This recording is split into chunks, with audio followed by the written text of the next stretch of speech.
Good morning, good morning, good morning, Bravo. Nice to see you here bright and early. My name is Ronin Vector, if you couldn't tell from the song. Here back in your timeline, ready for some more Final Fantasy XIV.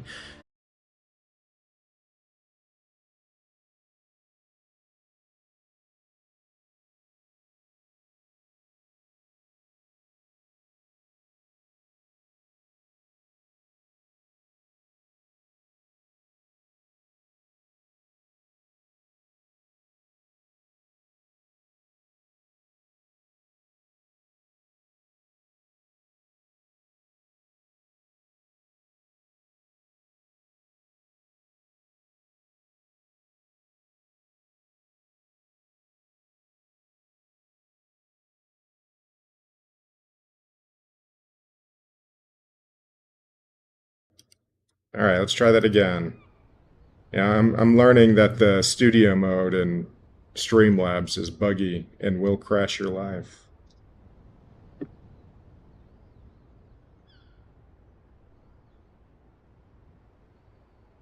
So no more studio mode for me.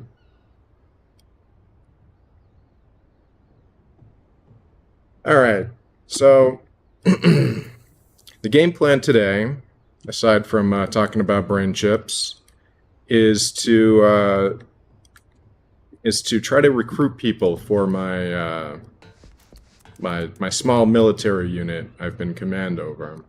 But in order to get NPCs to join me, I have to achieve a level of fame by completing challenge logs.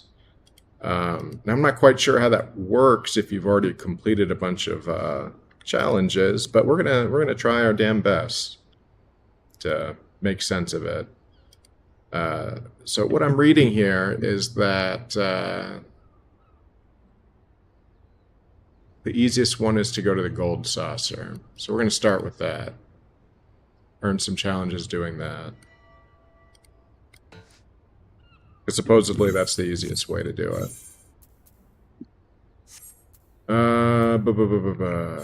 Funnel on. And plus I kind of need to sell some cards anyways.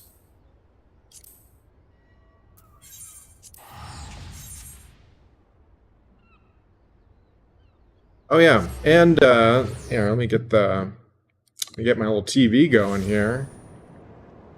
We're coming back with some more Comicstorian today. Picking up with the Batman Who Laughs infection arc. It's okay, but I'm doing it more for Benny more than for the story at this point. Wally, for Dick, for Roy. Yeah. So we're at the point where I guess the Teen Titans are infected by a variant of the Joker toxin, and now everybody's acting shitty. So that's where we're at. She beats into Superman, knocking him into a wall, shattering it, screaming, "This is the revenge!" I wish it was of more the complicated, Titans!" but Superman rockets back, blasting his heat vision into Donna, telling her not to listen to the Batman Who Laughs. But she blocks it, yelling, "He didn't tell me anything I didn't already know!" Superman is just a symbol to inspire children to wear capes and run head first into danger. Those children are either dead or dying because of you! Hawkman punches straight down into Batman, telling Donna that they refuse to see the truth. Superman's powers are vast, yet he holds back. They both do. Gordon straightens up his jacket, asking Batman, "What's the matter? Can't disappear in the middle of a conversation anymore? Making me look like a damn fool. Never again." The Batman Who Laughs has a plan for this world, and once his 6 chosen heroes are infected, the real fireworks can begin. Superman shouts, I really don't like the Batman Who Laughs, like mid-story. And Gordon tells him, "It's called a purge, Blue Boy." The problem is, I'm just gonna wait until the story's over, then I'm gonna piss and moan about it. And that something is a satellite. It was once the home of the Justice League in his world, and with a little remodeling and bloody sacrifices, he was able to treat it with dark metal to turn it into a cosmic bat signal. One that, if shined on the world, would infect everyone. But bringing something over of that size takes a little effort. To get the exact frequency to do so, we needed 6 heroes that represented different energies to open up the portal. You used the Kryptonian's Phantom Zone projector and one of the Anti-Monitor's multiversal towers to send Superman into the dark multiverse to save Batman, right? Well, the Scarab will use his technology to build a new one, powered by the dark multiverse. Part dragon, part bunny? And Superman is the last piece that we needed.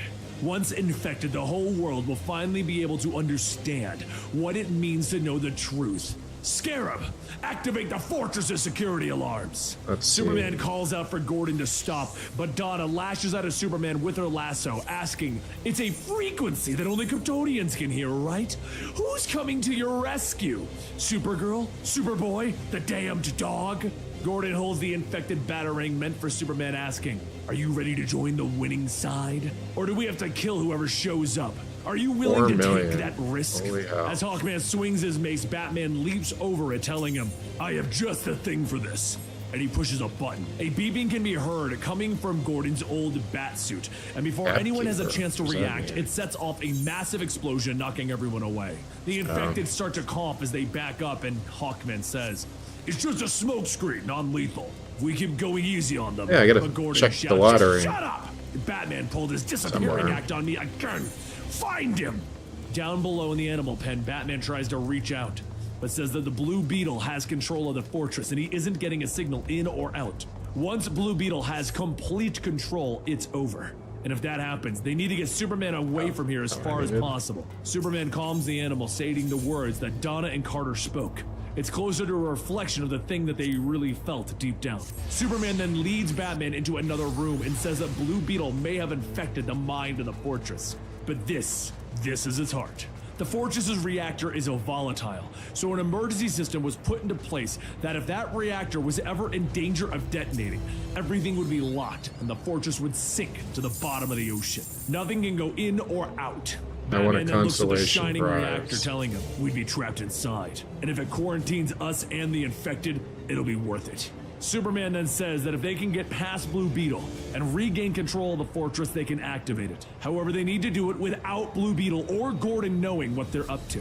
As Superman flies up, Batman tells him, "I'll keep Troy and Hawkman busy and away from the reactor until the failsafe is activated." Before leaving, Superman says that Donna's power could rival even Diana's. Hey, Has tickets he ever do I sparred have? with Wonder Woman? Batman smirks, telling him, "I did a few times. Had bruises for months. She was holding back." Back up on level 1, Donna and Hawkman search for Batman and Superman, but while arguing about who is the better hunter, Batman rides a serpent into the mix, asking, "Do you mind if I join?" The serpent whips its tail, smacking Donna away, and then Hawkman flies up swinging his mace, shouting, "Batman!" Batman quickly deflects the attack, and Hawkman says that ever since the Batman Who Laughs showed him the truth of their lives, the memories that he has on Earth 3. Alright, I believe I have to, if I play some of these shitty games down here, I'll jumps get up and grabs Hawkman's something mace out and of pulls it. it back on his neck, telling him, "I met Owlman. Kicked his. Anyway, it's gonna take all your Out lives on to a stop limb, me now." Lord Vanillion Hawkman reaches back, challenge. throwing Batman off, yelling, "The Batman Who Laughs is the only Batman any world needs." Just as Hawkman goes to land the finishing blow, there's a loud thoom as Supergirl punches Hawkman. She grabs Batman before he can fall, telling him, "I really hate to see my friends fight. Any reason that Hawkman is trying to kill you?" Batman yells, "We have to hurry and get Superman out of here before it's too late." Meanwhile, up at the top floor, Blue Beetle continues constructing the device to bring the Batman Who Laughs signal to their world when something in his head screams. What do they mean by He out on hunches a over, limb? yelling that the Gotta armor look is that fighting up. the infection of the Joker toxin. No, please, I don't want this. I just want to go home. Gordon asks him, "Why would you want to go back to your family? Or the Justice League? None of them wanted to help you. They only saw you as a weapon." Just then, a blast of heat vision knocks Gordon away, and Superman says, "Don't listen to him. You are not a weapon. It is so tempting to turn your anger and use those powers. But the two of us, we're better than that. Let me Based on help. mining, I can see you're mining fighting the botany, infection. great. Together, we can find a cure. But we're going to need access to..." But before Superman could finish, Donna swings in, kicking Superman in the head, fuck telling is Blue that? Beetle, "Superman is lying!" Donna Where's then the game? wraps the lasso around Superman's neck to hold him in place, and Gordon hands Blue Beetle the infected batarang, telling him, I see they're "You gonna can make this Superman see the truth." annoying So for Blue me. Beetle takes it, throwing it as hard as he can, shouting, "This is for trying to trick me, Superman!" The batarang flies through the air, and just before it's Probably about upstairs. to hit, Supergirl catches it, telling him, It's "Yeah, just up no." there, though. She flings her arm back, punching Donna away, and then asks Is anyone going to explain to me why our friends are now suddenly having a metal fetish? It's The three get accessible ready to strike, via lift but near then Supergirl entrance hesitates, square. telling them something's wrong. What is? She begins to cough up blood, and Superman runs over, calling out to her. Batman stops him, telling him, "The Batarang. We need to get her away before." But that's when there's a loud thundering explosion as the word Shazam can be heard. See, The that's smoke the clears entrance. as Superman gets up, calling out to Superman. But Superman simply asks, "Where's Kara?" The two stop in their tracks as a twisted voice says, "Right here, cuz.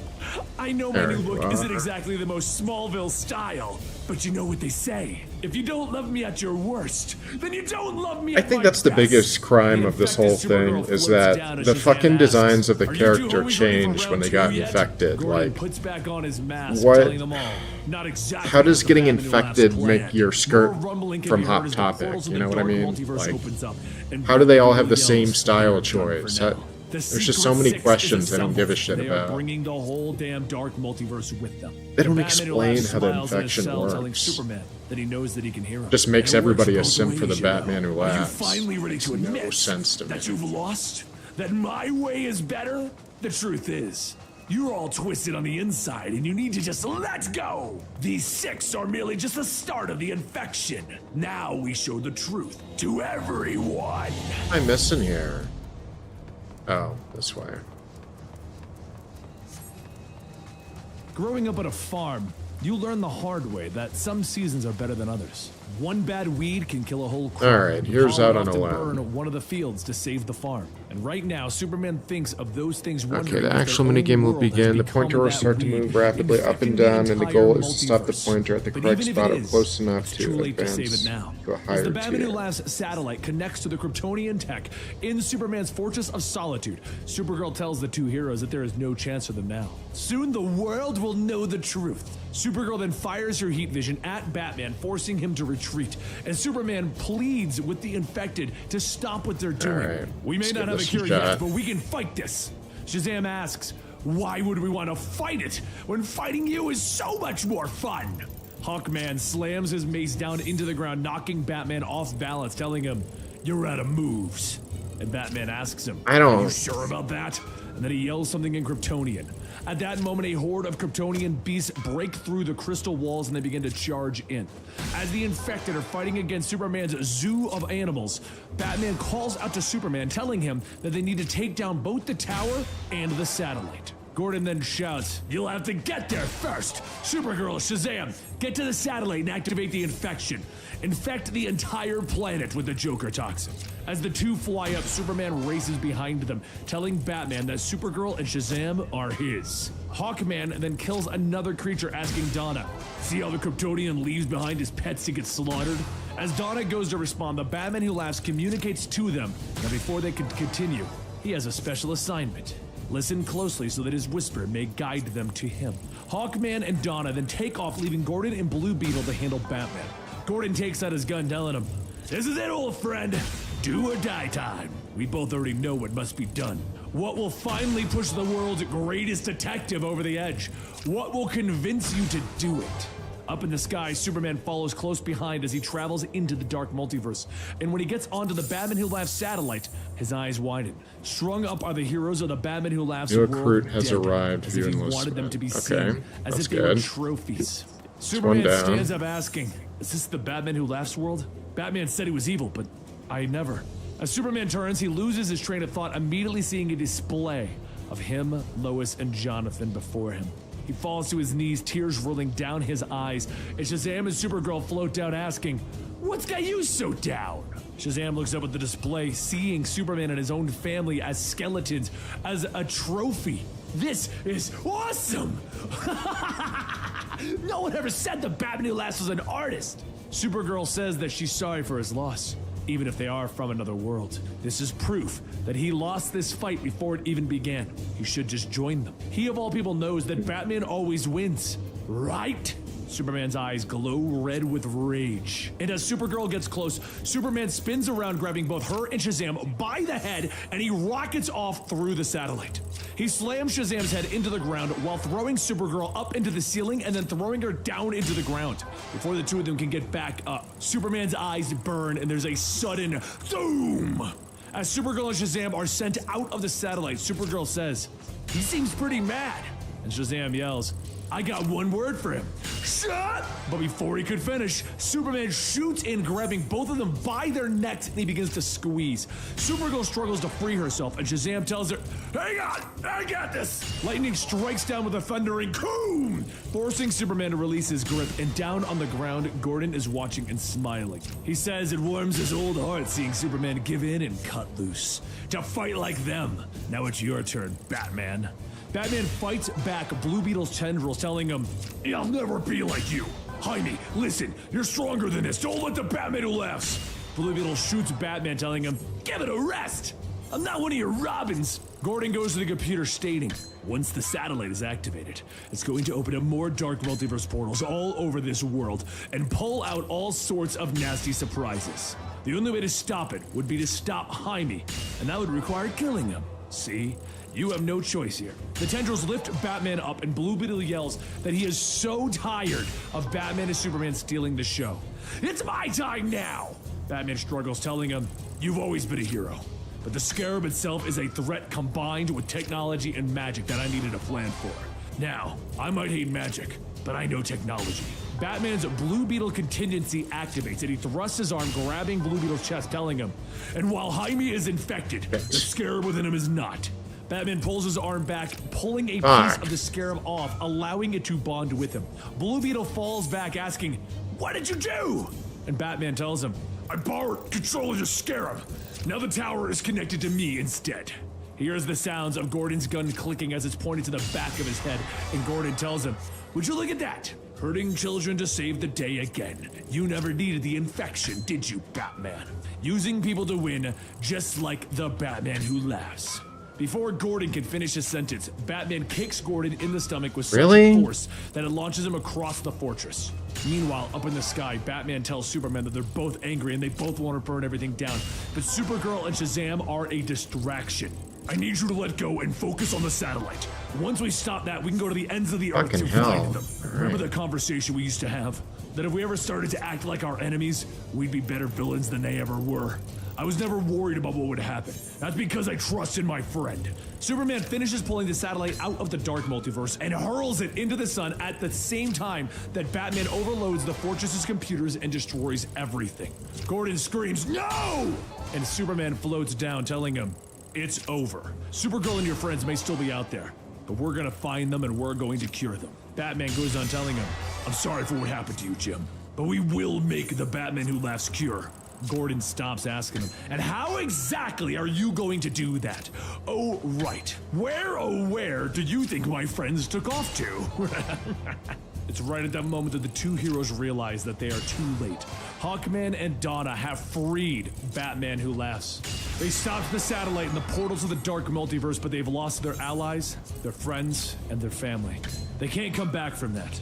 They must accept that keeping the infection a secret was their mistake, and that their world is not the weed that hurts the multiverse, but their lies were. Batman and Superman lied. Batman tells Superman that this will be challenging, telling all of their friends. Superman says they have no choice. Their friends need to know the truth of what happened, and he fully expects Wonder Woman to be furious.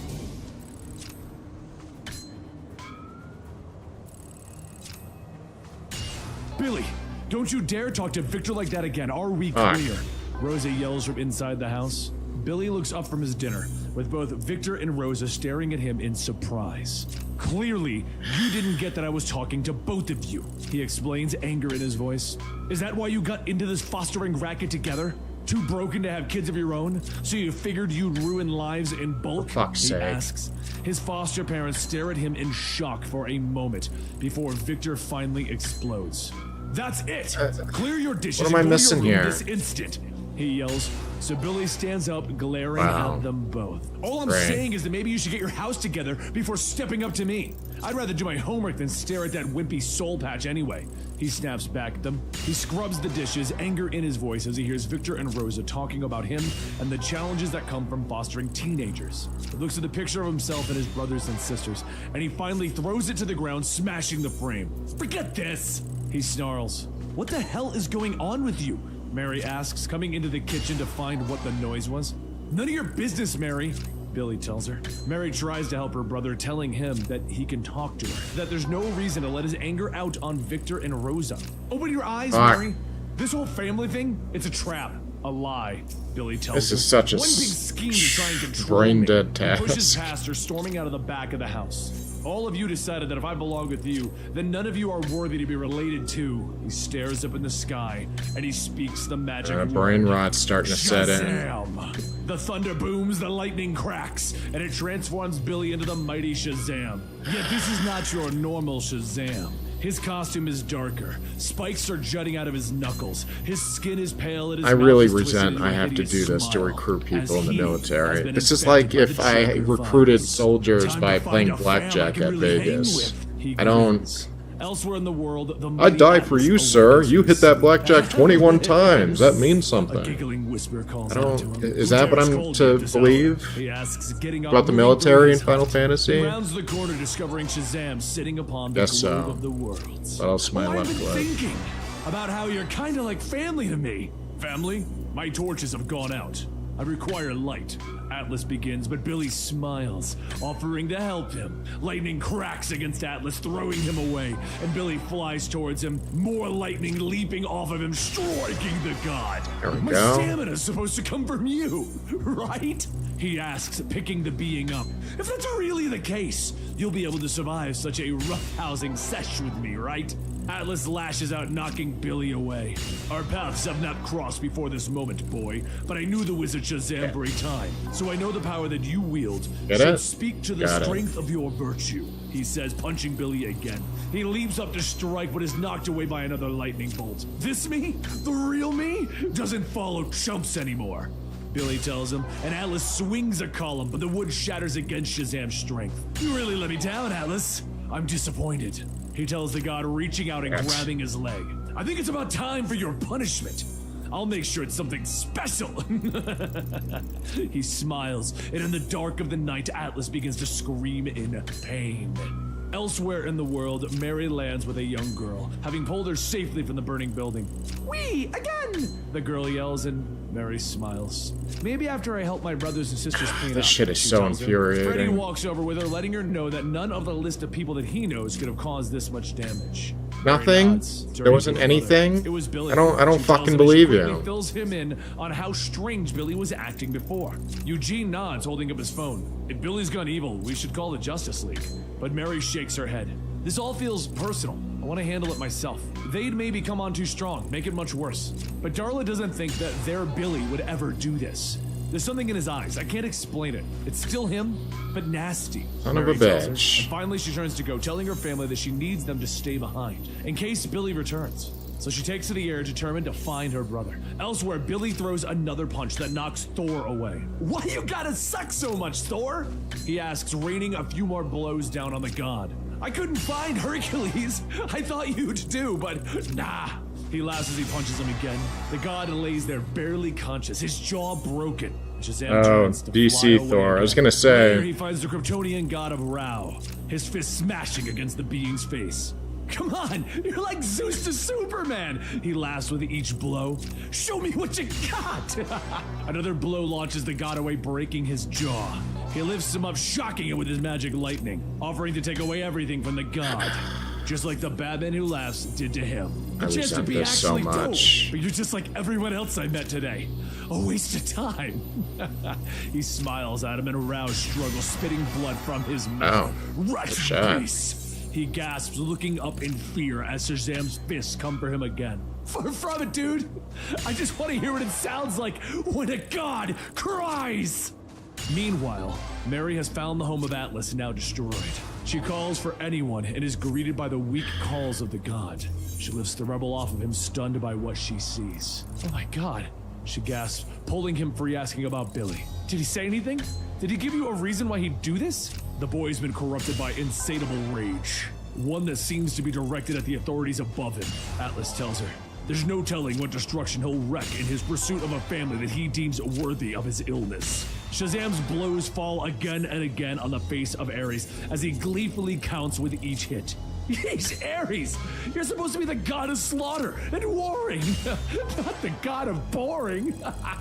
He smiles, but Ares coughs, blood spilling from his mouth as he tells the boy, you've changed. Fine! Billy laughs at him. I'll only tear your arms off. But Mary's there, her blow knocking Shazam right, into one the more. massive Greek statues that make up Ares' palace. Knock it off, Billy! She yells, and she helps Ares up, apologizing for her brother's actions. I've weathered Shit, greater are you kidding me? challenges, the god tells her, but none quite so relentless. She nods, telling the god to go, that she will handle her brother. Fuck. But Ares points at Shazam, floating towards the magic lightning snapping out of his fingertips and his eyes. Not chill, sis! He smiles hideously at them. Okay, I might need your help, she tells Ares, and the two leap at Billy, but the hero slips to the side, letting Mary fly past him as he grips Ares by the arm. I'll pull these off later! He laughs, twisting the god's arm, snapping all of the bones. He turns, letting Ares fall away from him. And I'll probably yank your legs off for being such a wuss! He calls out, seeing Mary returning. He launches himself at him. Hey sis, guess it's time for a little one-on-one bonding. I agree, Mary snarls as she lashes out, her blow knocking Billy away. She rips free a statue, readying to smash it into her brother. I don't know why you've turned into such a monster, but whatever crazed mission you're on ends now, she tells him, as she brings the did they do statue down, that? smashing it to rubble over the mighty Shazam. I know my brother is hiding in there. I could see it in your eyes earlier. I love you and I won't let you ruin your life, she tells him, and Billy throws the rocks off of him with Mary staring down at her brother. Something has affected you, but I know it's not too late. You can try and push me away all you want, but I refuse to give up on you, because that's what family does, she tells him. There's a pause and Shazam looks up, confusion Worthless. and fear in his twisted eyes. Mary? He weakly asks. Mary, you're still here? These thoughts in my head, they're so bad, I can't get them out. He gasps and Mary flies down to her brother. She kneels with him, telling him that it's going to be okay. They'll go to the Justice League. Before we go, there's just one thing. Anything, she asks. What is it? And his mouth twists into the grin again. Psych! He lifts her up, driving the spikes on his fist into her stomach. Family indeed! You're the only one who's kept up with me so far! He smiles at her. He pulls free the photo, showing her. Pretty soon, you'll be just like me. Family! The Batman who laughs gave us a gift. What am I supposed to do with that? Open your eyes. Like, And now we this can gives me spread that nothing. gift to whoever we think deserves it. He tells her as she tries to crawl away, blood dripping from her stomach. Welcome to the fold, sis. He whispers in her ear as he takes off into the sky. Her eyes begin to redden as she clutches the wound. I want, she whispers as lightning crackles overhead.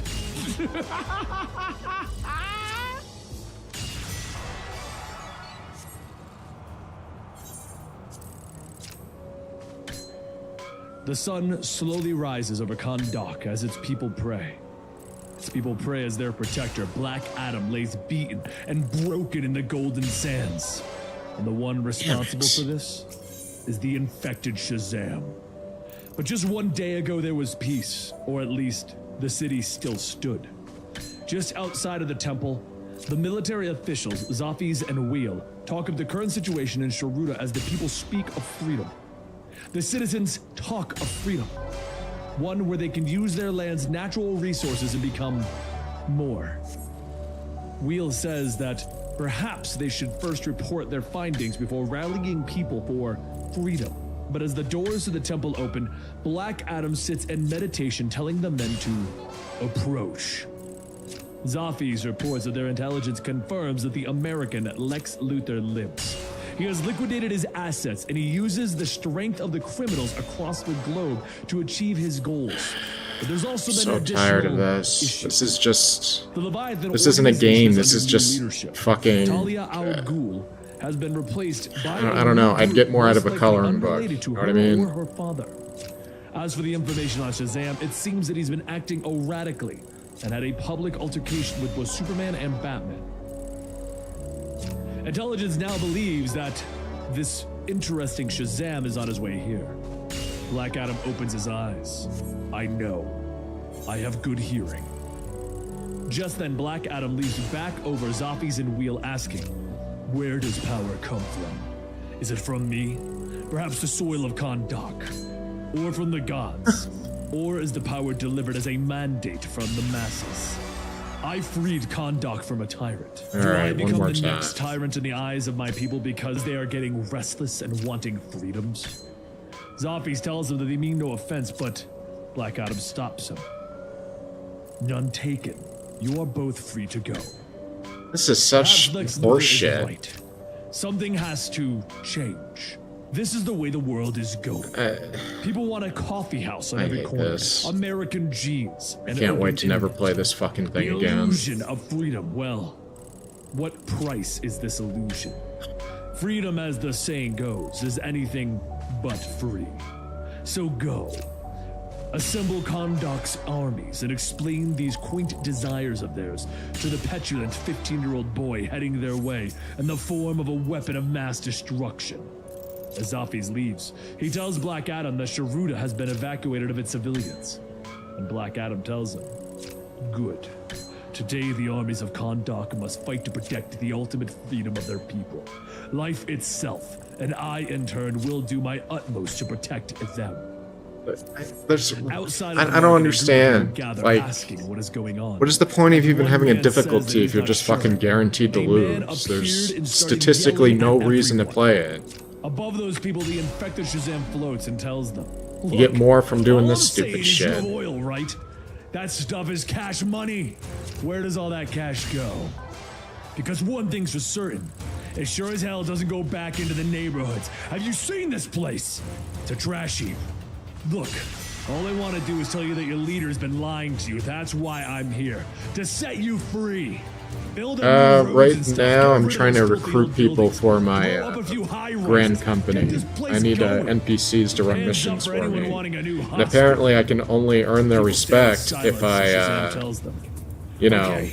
It's called voting. do good You'll in be used to it. Final Fantasy Vegas. Just then there's an So I gotta do this explosion brain as dead leaders his army to confront fucking Shazam. mini game As to minutes pass, all they basically do are earn an the shells of achievement to rifles hitting the get ground. the right And to Shazam recruit laughing. people. It's really He fucking stands next to a dumb. building I would full prefer of never to bullet holes waste my asking, time with this Is again. this all I'm getting? Where's Black Adam? Also, you do realize you're just blowing up your own city, right? Should probably stop wasting your bullets. I hate it. Zombies tells the soldiers to concentrate their fire. Bring in the Losing armored brain units of cells. Shazam's size. I was gonna give you chuckleheads a chance. Too bad. Guess I'll have to. But that's when there's a loud wham as Black Adam rockets into Shazam, punching him through a building. Shazam begins to laugh. There you are! Please tell me it's I was done. wondering. All right. Before he could finish, Black Adam throws him out of the city. The soldiers ask what should they do. And Black Adam tells them, fall back and fire upon the American at every opportunity. Distract and contain. One of the soldiers asks what are they supposed to do against Shazam. Their commander is down and their weapons do nothing. And Adam asks, what are you supposed to do? If you fail, you must be prepared to abandon Kahndaq. Now is the time that you... But before he could finish, Yeah, basically I'm trying to help out my faction Black Adam is floating. He in pulls order for me himself to out get of the debris promoted. and Shazam kicks I him, got 2 telling more him, ranks "That left is not before I hit the welcome match that I was rank or expecting." max rank. Black Adam tells him, you are a fractuitous child, playing the controls of your God-given power as if it were a video game. Shazam cracks Black Adam across the face, telling him, I happen to like video games. Reason Black for Adam headbutts enlistment. Shazam I wish back, to and as serve Shazam under wipes an the blood from officer his who mouth, can he tells balance him, work and Now play. that's more like it. Just needed a jump start. Shall we begin? The two lock arms, struggling for power, but as Black Adam tries to convince Shazam to Do stop, I actually have to give him a job interview?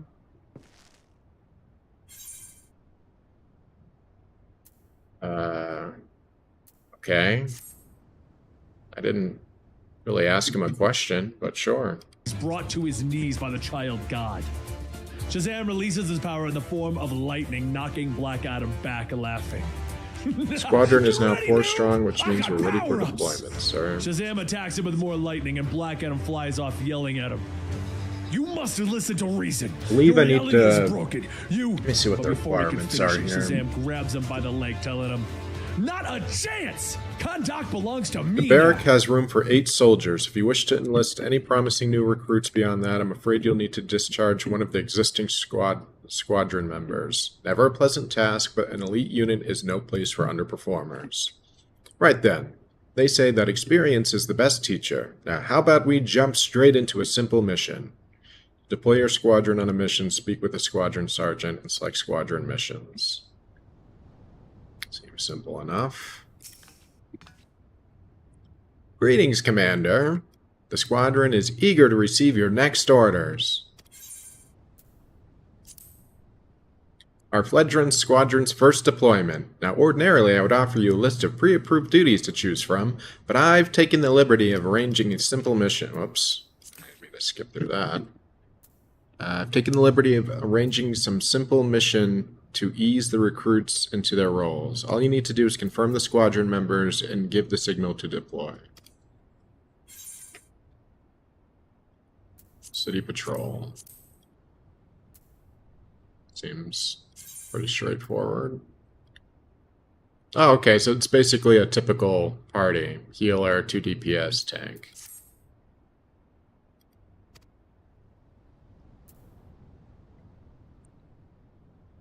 The order has been given. Commander, the squadron mission bound.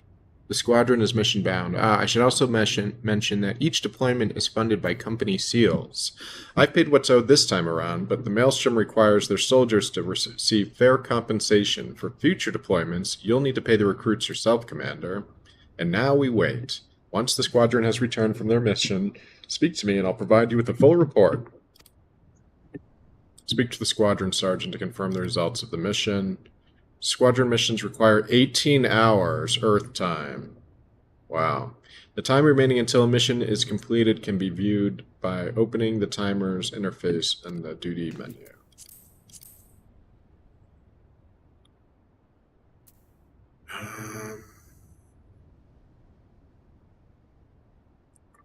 Timers. Oh, look at that.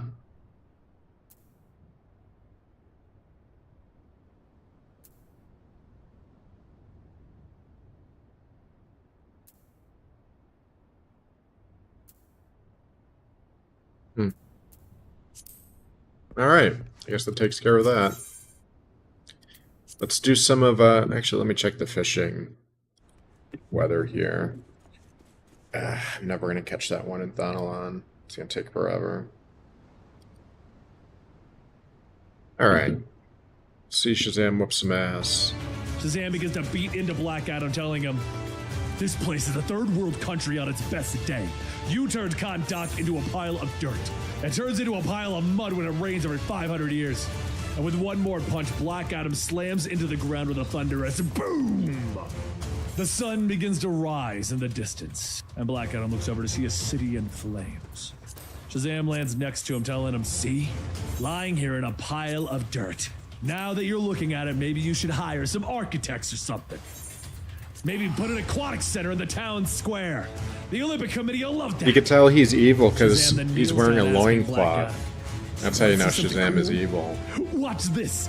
Shazam! Shazam reverts back into a twisted Billy Bats and he laughs, telling him, "See?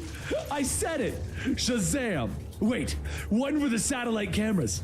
Shazam! Shazam! Shazam! Shazam! Pardon he me, sir, doing? but did I say Shazam? See? It's just a word. I'm the one that gives it meaning. And what are those people out there doing? They're praying to some sky wizard that's not even real." Black Adam slowly picks himself up, telling him, "This land is not just a pile of dirt. It is a trap. Where does loincloth My go? people do not pray to an invisible sky wizard. It's like they couldn't fight decide if they with wanted their the hearts and loincloth or souls. not, so he We gets it waited in like long every enough other for morning panel. so that their prayers may draw power from the center of the sun. And that's when Shazam is struck by lightning and he screams out. See, there it is again. Now the He falls loincloth's to his knees, back. coughing as he slowly I'm not reverts crazy. back into Billy. And Black Adam tells him, You're crazy. "You are just a child. You believe in nothing but yourself. Yet you are trapped by the power of prayer. A leader right. who will not learn is no Let's get these leader at repeatables all. done And so I today can be you have learned a great friendly lesson about my with this people. I see the power backwards that they tribe. give this land. Without them, I am a leader of nothing. Black Adam walks over to Billy and whispers in his ear, and if you ever return here again, you will leave in a body bag. Billy says, Put him in a body bag. Finish. Black Adam covers his mouth, telling Fucking love Karate not Kid. yet. He looks at his people and tells them to release him. The power binding Billy fades, and Black Adam tells him, now you can say it. Say the word and fly back to your friends less than triumphant. That return will be all the message they need. Billy looks down and says, Shazam! And he flies off into the sky. The next day at Sharuta's hospital, Wheel leans up from his bed asking, why did this happen? Why did you allow this to happen? And Black Adam says, because I was wrong. If I were infallible, I would be a god, but I am not a god, just a leader of men. Sometimes a leader must see the power of his people. Oh, is this when Black Adam started looking like The Rock? Oh, no, still True before. power comes from the masses, from the heart of the land itself. This is what gives life to our gods, and I am merely its steward. This is my privilege, not divine right. Rest well. There will be other days, and when they come, more intruders will come to Kahndaq. But next time, they will also have to reckon with its people. What a useless story. The Titans have recently hit a bad road. Dick Grayson was shot in the head and left the team, and now they're going from bad to worse as the team finds themselves in the town of Serenity Point, Alaska, in the middle of an all-out brawl. Not only are two communities fighting each other, but the Titans are now only down to 4 members because Donna Troy left the week prior. And while everyone tries to figure out what to do next, Raven begins to feel something pulling her away from the fight. It felt like Donna, but was it really? What am I looking Raven for? flies There it is. into the abandoned house as she calls out for Donna Troy, but something attacks her from behind. However, to understand the situation in full, we must look back 3 weeks prior. Without Nightwing, Donna Troy has been leading the Titans to the best of her ability. They came to Serenity Point on orders by the Justice League to mediate a town full of metahumans who were at each other's throats. A woman named Borna created a neighborhood watch to offer structure and discipline to the members and look out for metahumans in the town who are abusing people with their powers. The man named Remy argues that there have been concerns about the neighborhood watch, and they feel as though they have become the self-appointed organization that is policing this town. But as talks between the two groups heat up, Donna tells them both that they're getting nowhere, and she will pick it up again on the following day, which just led to more fighting between the groups. Now in our current time, Miss Martian senses that something is wrong as she tries to reach out I to don't need Raven, any more but gets seals. nothing back. Her investigation brings her to a room where she sees Raven tied up, telling the rest of the team to be on their guard. Steele says that she's on her way to the hospital. Should she reroute instead? But Miss Martian tells her no. They're already stretched thin. Just stick to the current objectives. Miss Martian begins to get closer to Raven, but as she does, someone in the shadows flicks on a lighter and ignites the cloth to a Molotov bomb. Moments later, as the fire rages through the room, the shadowy figure tells herself, 2 down, 2 to go. Just as Miss Martian is knocked out, her psychic link between everyone is severed, leaving Steel and Beast Boy alone. And 1 week ago in the hospital, Donna was watching over the people hurt in the conflict when she suddenly heard a scratchy and twisted voice call out to her. She was already fighting the urge to just punch things when that voice tells her, "Heavy is the head that wears the tiara." Donna runs out asking, "Who's there?" And the Batman who laughs says, "I was wondering that myself. Which roles are you playing today? Dick, Diana, Troya?" Donna sees a trail of blood and begins to follow it as the Batman who laughs continues.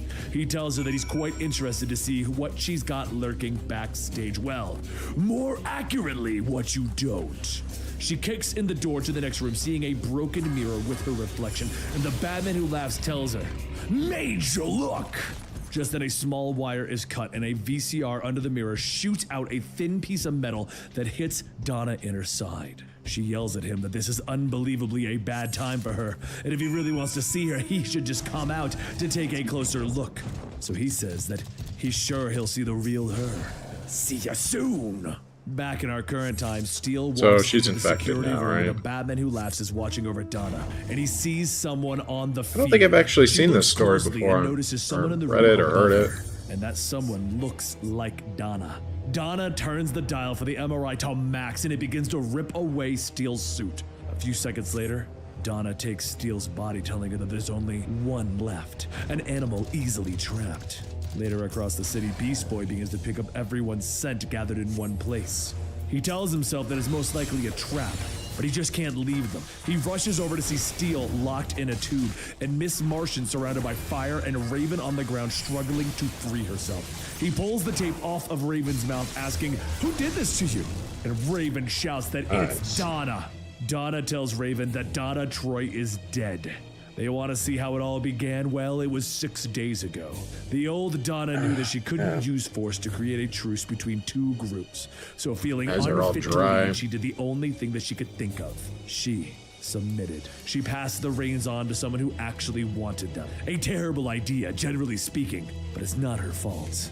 Remy was killed and Donna blamed herself, but you can't blame a tool for being used. She felt that the only responsible thing to do was to just let go of the situation entirely. She had only known a life of service, duty, and performing tasks laid out before her, and without those burdens, she was nothing, and nothing ever felt so free. The Batman Who Laughs infected her with this dark toxin, but it didn't kill her. No, it unlocked the truth within. And for her entire existence, Donna Troy lived with conflicting identities, conflicting purposes. She turned on all of her false selves in an ego massacre with no survivors except for the one before them now. If they had interfered here, Remy and Borna would still be alive. If not, at least it would have been the death of those that they chose. Those arrested were set free while the Titans were busy being captured. The outcome of the residents was vile, or at least that's what they wanted. Raven begins to get up, telling her that she knows then that they won't be going down without a fight. Steel, Miss Martian, and Beast Boy all break from their restraints, but as Beast Boy lunges forward, Donna effortlessly dodges, asking, "Why do you keep fighting?" Steel throws her hammer, but Donna catches it, throwing it at Miss Martian, asking, "Is this really what you wanted out of our lives?" It's a good time to That's just so sad. smoke a bowl. All of this is beneath you now. They're all ghosts of someone else's past. Raven gets back up, telling him, "Wait, don't rewrite their stories. Whoever she is now, whoever Aren't the she's fastest become, mounts in she the is a part of world. them. She's still that one person. can She see. is still their friend. She can't deny it. Whatever she is going through, they will all get This through whole it. thing Just is tell them dumb what because to like do. Donna the begins to whole fly away, premise of telling these them, people being "If you bad want to know guys is what it's to out do, of their control. you can So there's fight no for me." consequences to what they're doing unless somebody dies. That's a bad story. Bad story. As Jaime Bad Reyes runs story. through a dark and twisted alleyway, he You need to tells go back to your himself corner that he and was think about what you supposed to did. Be the horror, the skittering nightmare that drags you out of bed and It's like the same issue I have what's going on in Marvel right now with Blood Hunt, with Blade being the bad guy. The Beatles before him chewed He's just- through ancient just armies, possessed. You tearing could tell by, apart like, the whole first comic. civilizations, removing It's them worthless. from the map. How are you gonna make a Blade event without He Blade has in this it? Beatle-themed Power Yeah, it's his Ranger body. thing, and right now, that isn't enough. I to could put on a save black him. trench Jaime coat and trips call claws myself to try and Blade. get You know what I away, mean? Does it make but it a then he Blade feels event? Every boot stomping on his back, and all Jaime wants to do is go home right now to live. Be But pissed. that monster, the Batman Be who pissed enough for laughs, is everybody. going to murder him. Jaime begins to beg, pleading to let him live, but then he feels a sharp sting as the infected batarang is slammed into his neck. He screams, reaching up, and as he leans up, he realizes that it was all just a nightmare. The only good thing about a nightmare is that sweet relief that hits you when you finally wake up. As Jaime gets up and gets ready for school, he looks at where he was stabbed, and suddenly he can hear a faint laugh coming from behind. The Batman Who Laughs tells him to live it up while he can, because what just happened was a whole lot realer than he thinks. And after getting dressed, Jaime runs outside to see the school bus already driving off, and his friends Paco and Brenda laughing that he missed it. But why the hell is the Blue Beetle riding the bus anyway? He could just fly to school. So a short while later, Brenda jumps off the bus asking what Christ, the hell is that's wrong good with him. weed. Does he have any idea how hard it is for them to keep his secret an actual secret? And Jaime laughs, asking, "Why don't you just stop then? Besides, I really wasn't feeling school today." How many lives have I saved this month? Dozens. If anybody deserves a day off, it's me.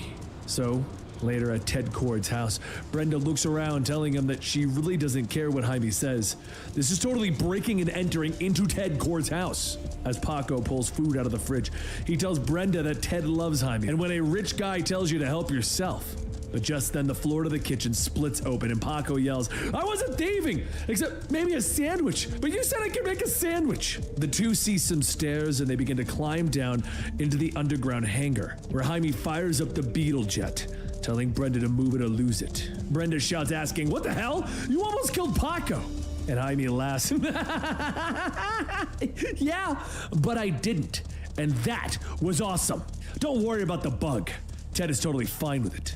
But meanwhile, there's another thing downtown, that never got explained. How did the Batman Who Laughs infect Jaime's advanced alien technology? His ride in the middle of the Did he, night. was it The nanomachine sales of the son? dealership doesn't What was repossess it? cars. That's the bank. And Ghostfire gets ready to hit them with some more fire when he's suddenly sprayed in the back with water. Jaime flies by asking, "Why do you even need a car when you could just fly?" And Ghostfire coughs, shouting, "It's electric! Not that it's any of your business, but now that you're here, we can really use some One day fun." I will never have to do a Jaime jumps daily up, quest punching ever Ghostfire, again. telling him, "Cool, nothing like One beating the day. flame off an idiotic thieving fireman." He begins to punch him over and over as the Batman Who Laugh yells, "Yes, Right. yes, Oh, make him I gotta get pay. back to the Right on merchant, back, and that'll you're a do. hero.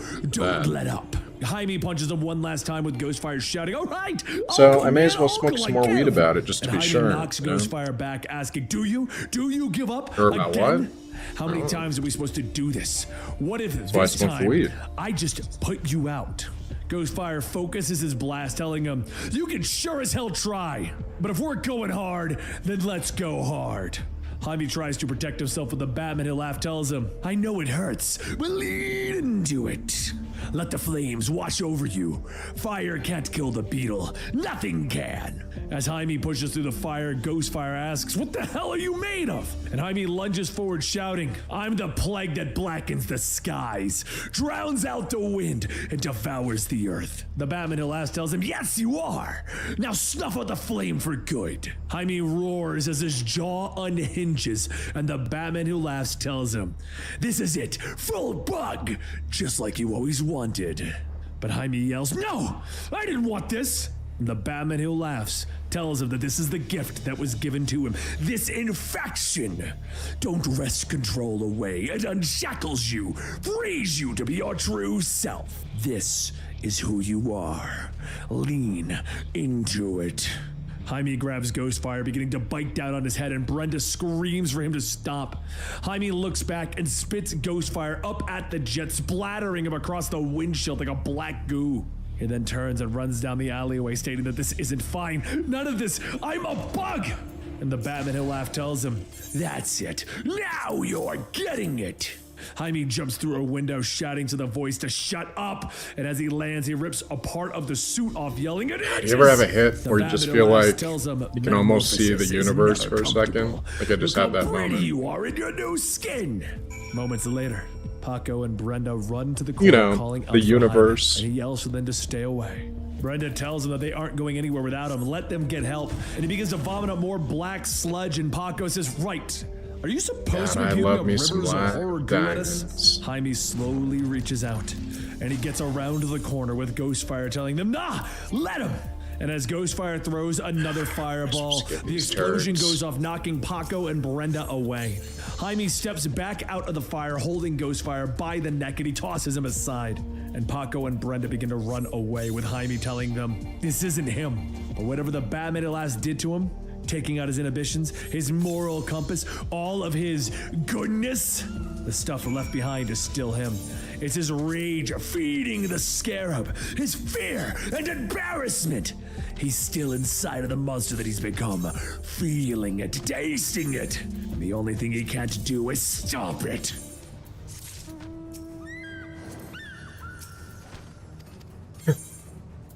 Everything happened so fast. There was a flash and Kara told herself that she can do this. She can defeat him. She is Supergirl, and she will defeat Brainiac 1. She focuses her heat vision to tear through the drones, or at least that's what she thinks she sees. The truth is, Okay, so I'm Brainiac maxed 1 out. did win. Oh, there it He's is. downloading all of Kara's knowledge about the All right. Comicstorian archive. Making friendship. Hamoosh, MJ, Hamuj. I don't know how to pronounce that. Hamjuga has a task for you that his Amalaja soldiers cannot accomplish. Fortune is with us, honored ally. A Brotherhood scout has chanced upon a convocation of our hated foe, the Flame Fangs, and surreptitiously learned of their insidious scheming. They plan to pull the strings of their tempered puppets and orchestrate another kidnapping raid. It is the intelligence provided by these tempered spies that affords the Flame Fangs such a wealth of victims. This cannot be allowed to continue. We must gorge out their hidden eyes and blind them to their movements of their prey. You are no stranger to Little Amigo, I trust. Though it appears a haven for travelers and merchants, it is not but a rotting corpse riddled with flame-addled maggots. We are fortunate, then, that you may walk among them unchallenged. Go to Little Alamago, honored ally, and do that which our Amalaja soldiers cannot. Root out the tempered, and make it out of haven and truth. No problem, Bob.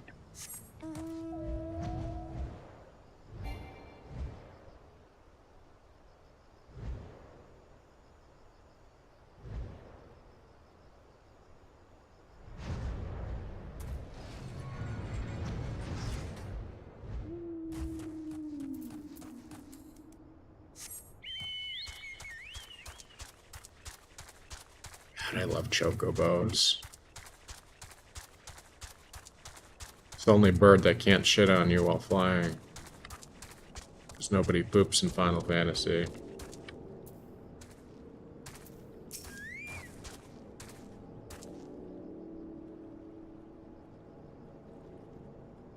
What's this? You claim Little Omega has been infiltrated by tempered agents? I wish I could refute you, but I've had my suspicions. It explains how the Amalaja are able to set such well-timed ambushes. With spies inside the settlement, it would be an easy feat to learn the schedules of visiting merchants and the like. Commander, sir, we just received reports of Amalaja kidnappers attacking a caravan of travelers. They're dragging their captives off into Zanrak even as we speak. Again? Those blasted lizards. This is the 5th time this moon. Most of my troops are still recovering from the last engagement. Sergeant, I need you to assemble a squad and chase down those kidnappers. Take whoever can swing a blade. Care to lend a hand, adventurer? I've not but a few raw recruits for this mission, and your presence makes all the difference. Pray join my soldiers out in the field as soon as you can.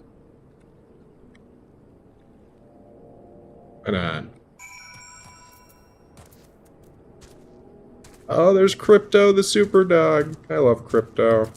Brainiac 1 taps away at the Best computer, telling fictional her that his pupper. progenitor, the fake My book. Brainiac, is a fool. Always fighting external battles. Fisticuffs with these metas. Always a failure, always. Crypto helped save the multiverse. That's when there's an explosion Last on time the it was in outside, and as danger. Brainiac 1 slinks away. He made a releases his psychopathic hold to call his Superman mind, chill telling her out to go. long enough for him Get to out help. there so that they have time to complete the metamorphosis. She blankly Crypto's a good stares dog. into nothing, snapping back to reality, asking why is she in I didn't Cal's think I'd have to fortress? talk to anyone.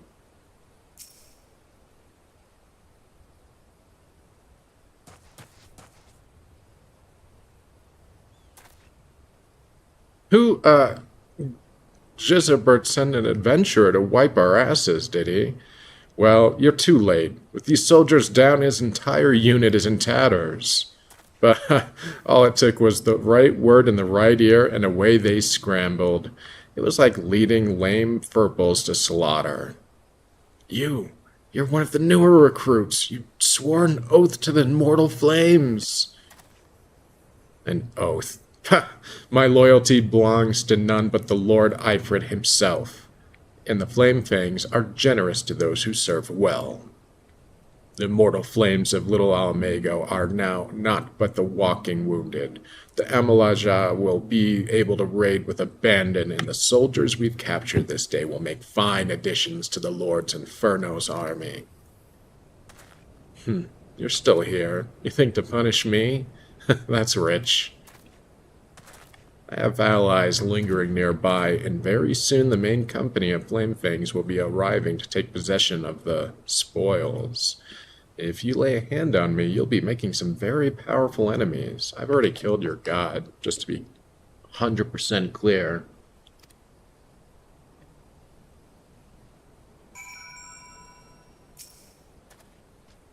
You can't be serious. Flame things to me. Oh, you guys are nothing to me at this point.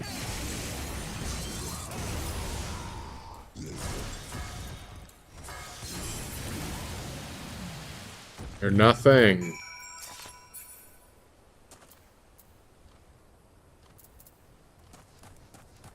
Oh, there it is. How did you... Who are you? This was not supposed to happen. They were meant to detain you until the main company arrived. Why is this guy still alive? No, you stay away from me. Oh, fucking loser. That's what you get. There she is.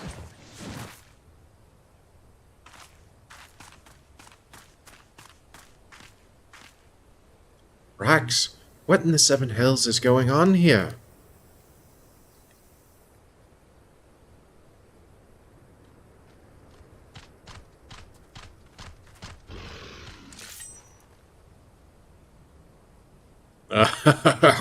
Our net has caught some rare fish indeed.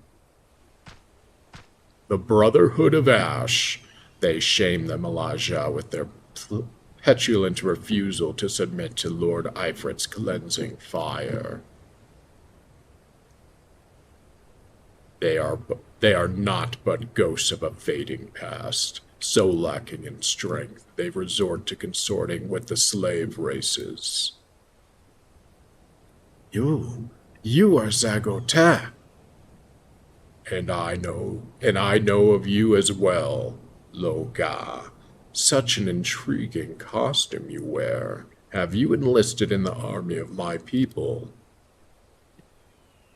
Enough games, lizard man. What have you done with the captives? Those that proved intractable were slaughtered.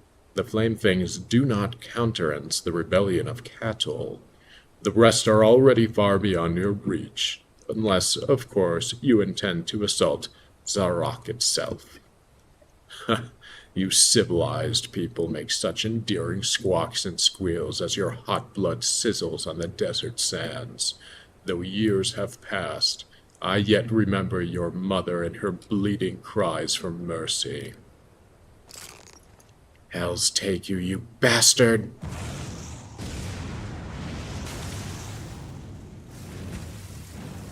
I've never felt such heat.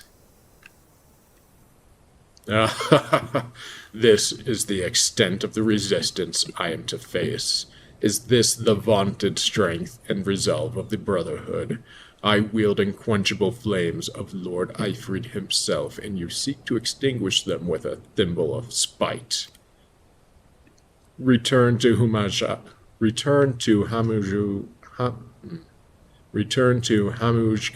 and tell him this. The world has no use for spent ashes. He and his followers shall be scattered before the searing winds of Xanark's glorious ascension.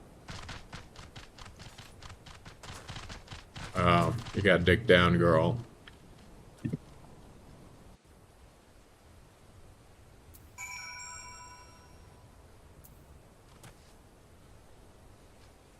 Well, enjoy your life.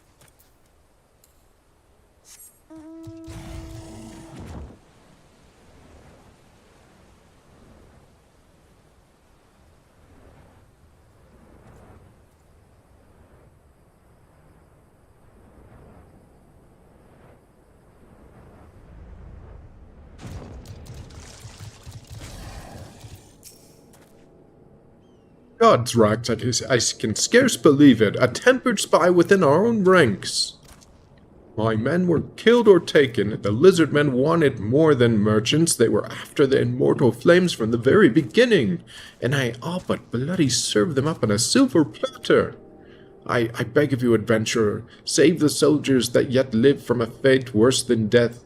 Meanwhile, I'll see what I can do to salvage the tatters of my command.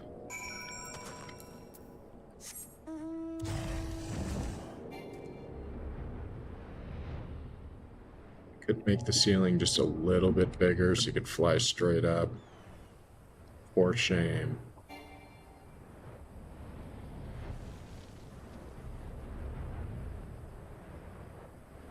It's a good thing they're at least neutral.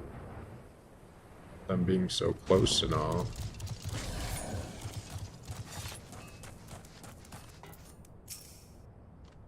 I thank you for the report, honored ally. The Zagozta you encountered is the fetid maw that drives the Flame Fangs. His sole purpose is to bolster the numbers of the tempered. Each new fire-seared slave feeds the inferno of their god's powers, and, in turn, the flames of Ifrit's altar bless the zealots of Xanark with unholy strength. The miserable sparks of their ambitions must be stamped out. Go, honored ally, and break the captives free of their cages. Slay the Gowlers. Gowlers? Slay the Gowlers in the encampment to liberate the keys. Supposed to be like jailers? Assuming.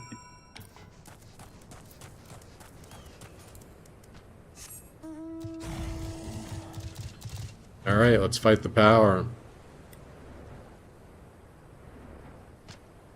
Ready for a liberation.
Get out of here, you scamp. Before I change my mind. I didn't think I had made peace with the gods. My thanks.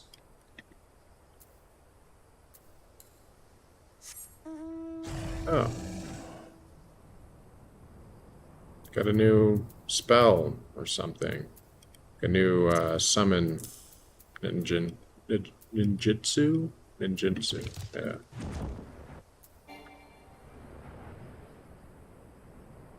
Okay, so this is an AoE.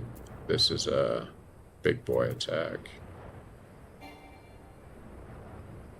Bar's getting pretty full.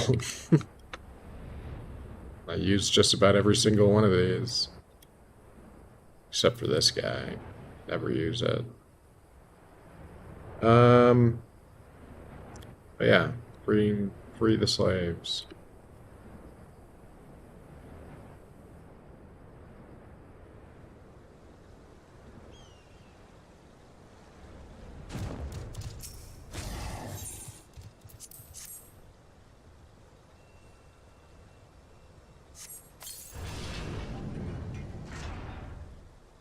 You're freeing me? It was an immortal flame who captured me in the first place. I no longer know whom to trust. Yeah, I guess that would be kind of a mind fuck.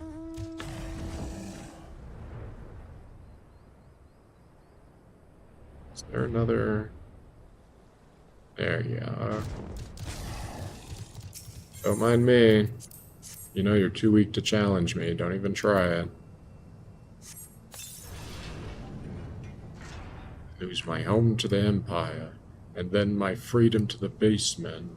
The gods must truly despise me. A bummer.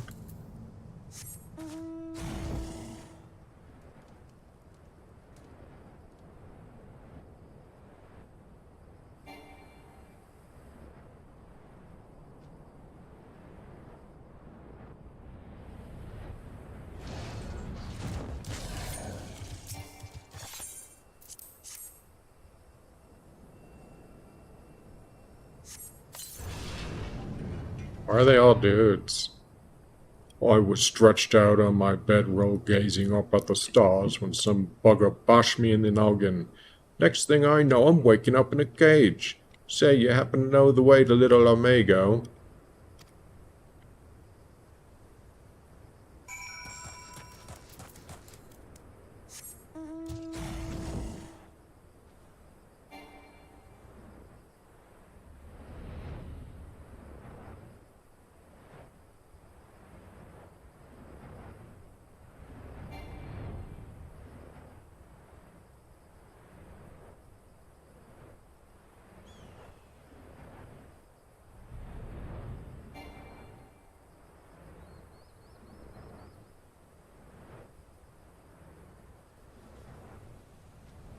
You can tell they're good guys because they wear blue.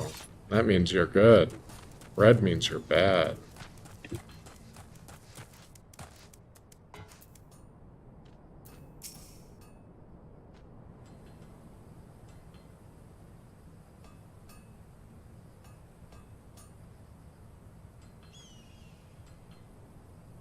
You have dealt our foe a crippling blow, mighty ally.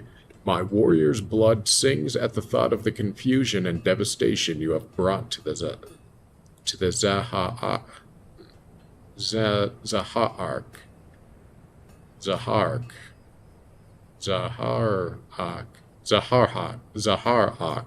Sure. Lunga, be still, what enrages you so? You damned well know what. That was the animal that savaged my mother. I'll tear out his heart and string him up by his entrails. Know yourself, young warrior. You are not yet ready to face the likes of Zagota. Should you confront your enemy now, you will die a whimpering cur's death. What are you saying, war leader? Is it because I am a Mequit? Will I forever be too weak to match Amalaja's strength? Foolish child. I say only that you lack martial wisdom. You imagine slights where none exist. War leader, Longa's kin must be avenged. I shall fight by her side. Let us rouse the Brotherhood and smash this flame-fang snake once and for all. No. Against their assembled ranks, we would but invite our own destruction, and our laws are clear. Lone Ga, this is a blood vendetta. None may aid you in its resolution. Only through the glory of victory shall the shame of your defeat be expunged. If you've the spirit to rail and curse, then use it to build your strength, for strength is all that will aid you now. Bah, sans take you all.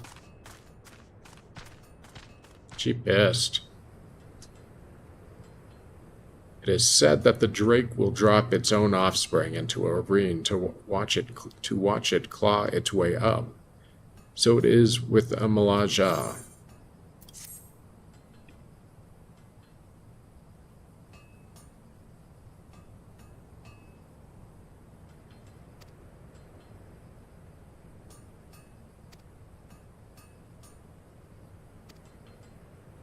Cool.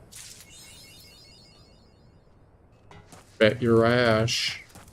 That means I could probably do all my quests here now until I can,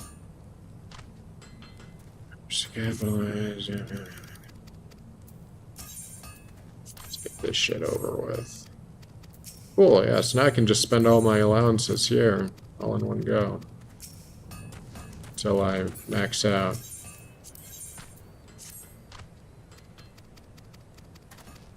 Holy shit, yeah. And I start getting their currency now, too.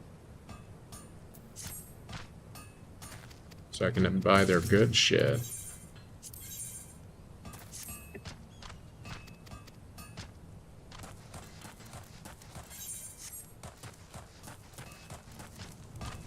Where the vendor at?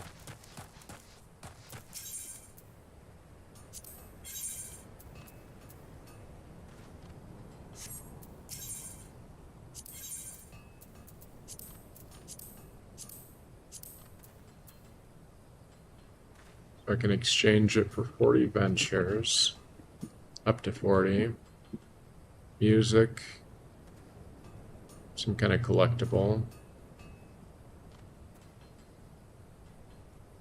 Some crafting components.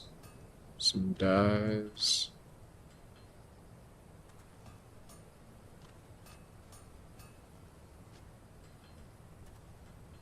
Suppose I'll at least want one of these, but they only cost one steel.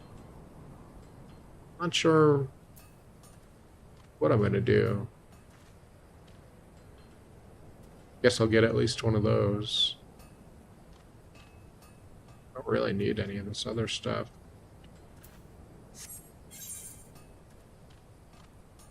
Oh, I see though. Much higher.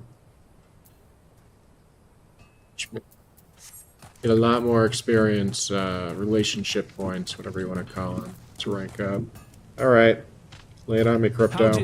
But before she can even guess what is happening, another explosion goes off and Crypto begins to bark. Are we going to get the Crypto that laughs now? The archive. She's going to find out what's going on. I can't the stand explosions that that she heard came from the battle. They really with Batman ruined that and Superman, character as fighting quickly as against they made the him Sky popular. Tyrant, Hawkman, and Deathbringer Donna Troy, two other infected individuals.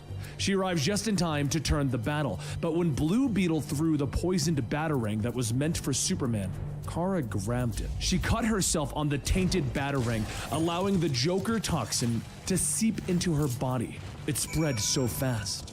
The injection targeted her cells, and even the nanobots that Brainiac 1 had put into her.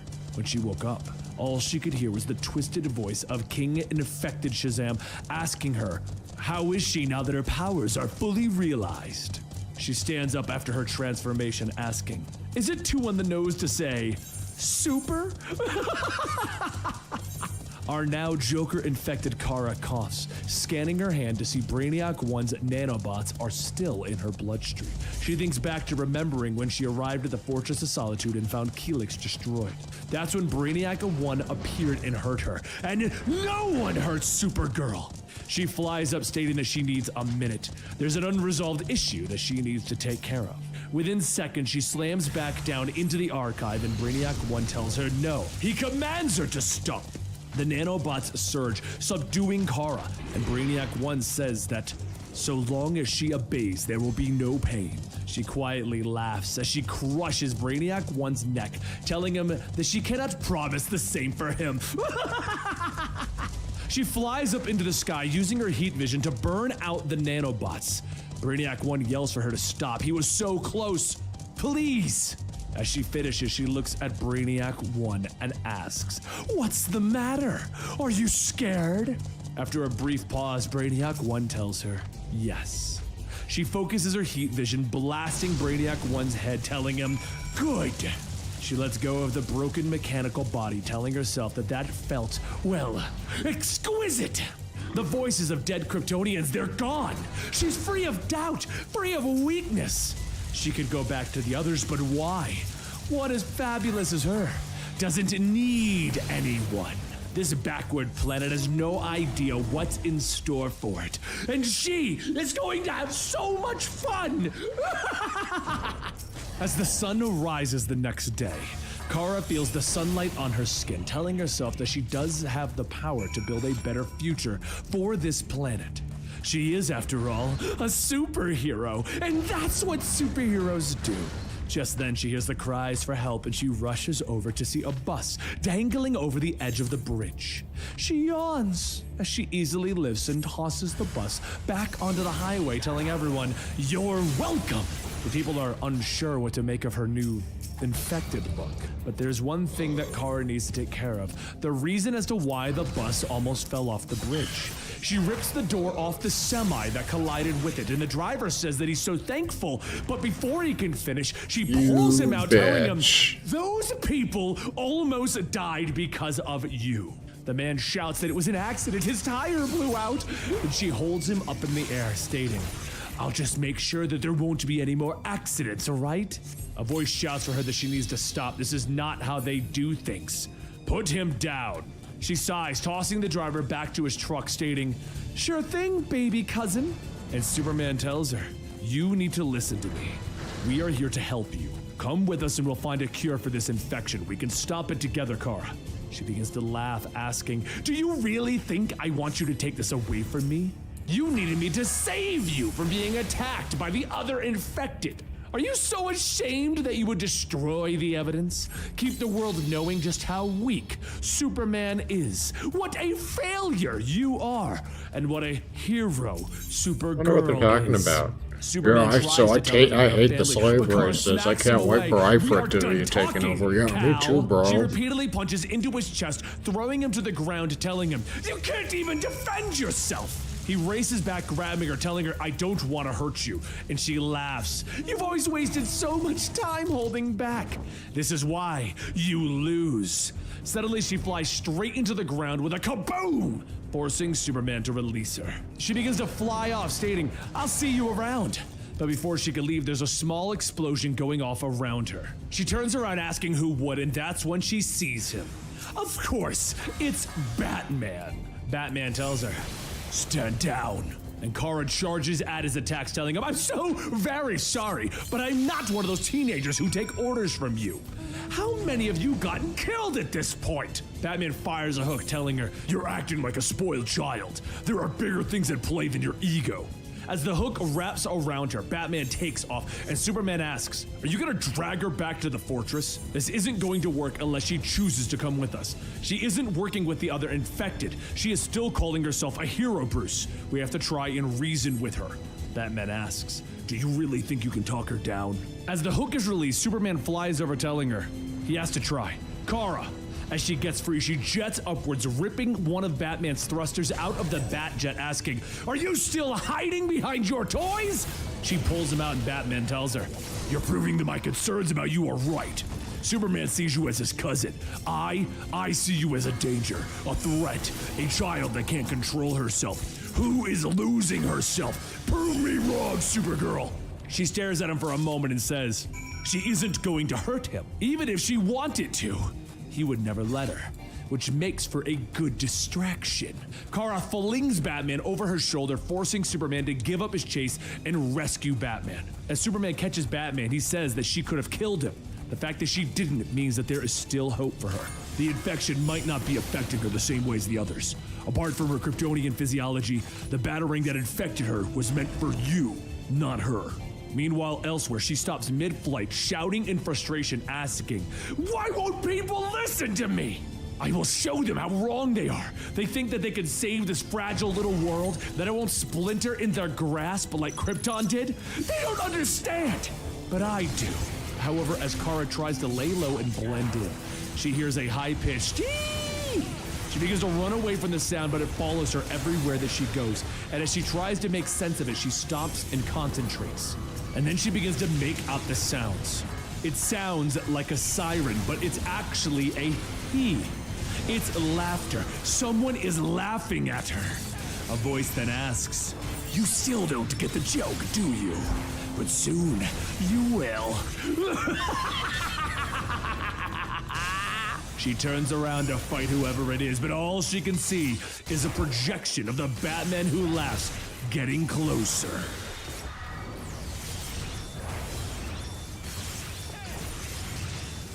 The day after seeing the Batman who laughs, Krypto sniffs around to find the scent of Kara, and when he does, it leads him to the small country town of Smallville. He flies through the sky when he finds a recently built tower, and Kara is inside taking apart Brainiac 1. She tells herself, no. That will only limit the density of the desperation. As Krypto begins to whine, Kara looks back, asking if it's him. Krypto jumps up she to looks her, licking stupid. her. She tells him that she gets Everybody it. that got the But now that Who he's here, she Laughs can show him treatment what she's been just working got on, dumber and looking. everything is going to change. It only worked on Back when Batman. Superman and Batman fought the others, they destroyed the satellite that was going to infect the entire planet. Now using Brainiac 1, she'll disperse the infection to the whole population at once. And who's more deserving than the people of Smallville? These humans who allowed Kal to grow into adulthood. Once the people embrace the enlightenment that she is offering, Kal will finally see this is the way to go. Embrace your dark side. Later at the nearby school, a teacher tells her students that she understands things have been hectic in the world lately, but should anything happen, there will be a safe place too. But at that moment, there's a crash on the roof, and Kara tears through telling the teacher, "I wouldn't be telling them such lies. There's no place on this whole miserable world that's truly safe. But I'm going to change that. I'm going to save you all. I won't lose another home. Once you've accepted the infection like I have, you will understand. You will see the truth. Together we can build a stronger, safer world. And then you will be able to save yourselves with me leading you." Kara then returns back to her tower to continue her work when she hears the whispers of the people in the town. Witch, invading our town, monster. So, she flies outside to see a crowd of people and she asks, "What are you doing? Are you all too stupid to understand that I am here to help you?" One woman says that they know what she's trying to do. She's a disgrace to that symbol she wears. She asks, "Don't you realize the gift that I'm bringing you? I've chosen you to be the first to be honored. So which of you has chosen to betray your fellow humans, to spit in the face of all of my hard work?" A young girl pushes forward, telling her, "I did. You say you're a hero, but you're acting like a monster." Kara rushes down, grabbing the girl, shouting, "You were supposed to choose to survive. Is hope really so hard a concept for all of you to grasp? Perhaps you need one of your own to lead the way. Once this child becomes enlightened, she'll be able to explain it to you. She will bring you all that's some into the hero light, and stuff. humanity will finally flourish." But before she could finish that sentence, Kara is What a knocked into psycho. the air and over the crowd. Everyone steps back as Wonder Woman It's walks dumb, through, telling because her, it's "This obviously ends not- now, Kara." just stuff she would Terrorizing never people, do. hunting the not innocent. interesting. This isn't you. Kara gets back up, shouting, See, "I'm even not Wonder hurting Woman them, is I'm saying it. helping them. I'm giving them a chance to be strong." And Wonder Woman holds out her hand. "You may have the best intentions, but this isn't the right way. We can work together to find a better solution." Kara extends her hand and tells her, "No." Her hand balls into a fist and knocks Wonder Woman across the field and into the nearby barn, crashing through it. As Kara flies over, Wonder Woman asks if this is how it needs to be, and she kicks Kara in the stomach, flipping back, kicking her face. Before Kara could recover, Wonder Woman sweeps out her feet, wrapping her up in the golden lasso. Wonder Woman tightens the grip, telling her, "I tried to warn you. Now let's see if the magic of the gods is stronger than this affliction." Wonder Woman pulls on the lasso, tightening it, asking, "Is the real Kara still in there? The one who was consumed by this monster? Can she still speak?" Kara tries to struggle, then she bursts out laughing, telling her, "You still don't understand! This is the real me. It's the way I was meant to be. And I've never felt better. I am too. And she slowly blinks as she reverts to her former self. Too many dying, too many dead, it's too much! As Kara begins to lose consciousness, Wonder Woman releases her grip, running over shouting, "Let me help! This is what Superman sent me here to do, just tell me how!" But Kara whips her head back, cracking Wonder Woman in the face, knocking her back, yelling, "No! I am the one who's helping people!" Just then, Krypto walks up and begins to whine, and Kara asks, "Did you switch sides too?" And Wonder Woman says that they're trying to make her see that there is no side. They're all her friends, and whether she believes it or not, she needs help. Kara screams, "And I don't want any help! And I don't need Krypto or Kal. All you're trying to do is betray me." Krypto sadly flies away, and Wonder Woman says that it'll take a lot more than that to scare her. Kara punches into her, telling her, "And I can work with that." A split second later, Kara lunges into Wonder Woman. But as the two of them are struggling, Wonder Woman grabs Kara by the cape, yanking her back. Before either of them could throw another punch, a green blast of energy rips through, separating them, and they both look up to see several large robots floating overhead, with Wonder Woman asking, "What in Athena's name?" Suddenly, Kara is hit with that green blast as she realizes quickly that it isn't any blast, it's a kryptonite blast. She starts to get back up, and Wonder Woman hurries over, telling her that she is not here to fight. Right now, they have to focus on the real threat, those robots. Another robot fires another kryptonite blast, and Wonder Woman blocks it with her braces, shielding Kara. She then jumps up into the air to engage the new foe, stating that she will handle this. She watches as Wonder Woman works her way through the robots, yelling to herself that this is all wrong! I am the one who's supposed to be helping people, not be helped. What kind of pathetic hero needs saving? One of the robots breaks from Wonder Woman, aiming for Kara, but as it gets close, she asks, "Do you want to fight?"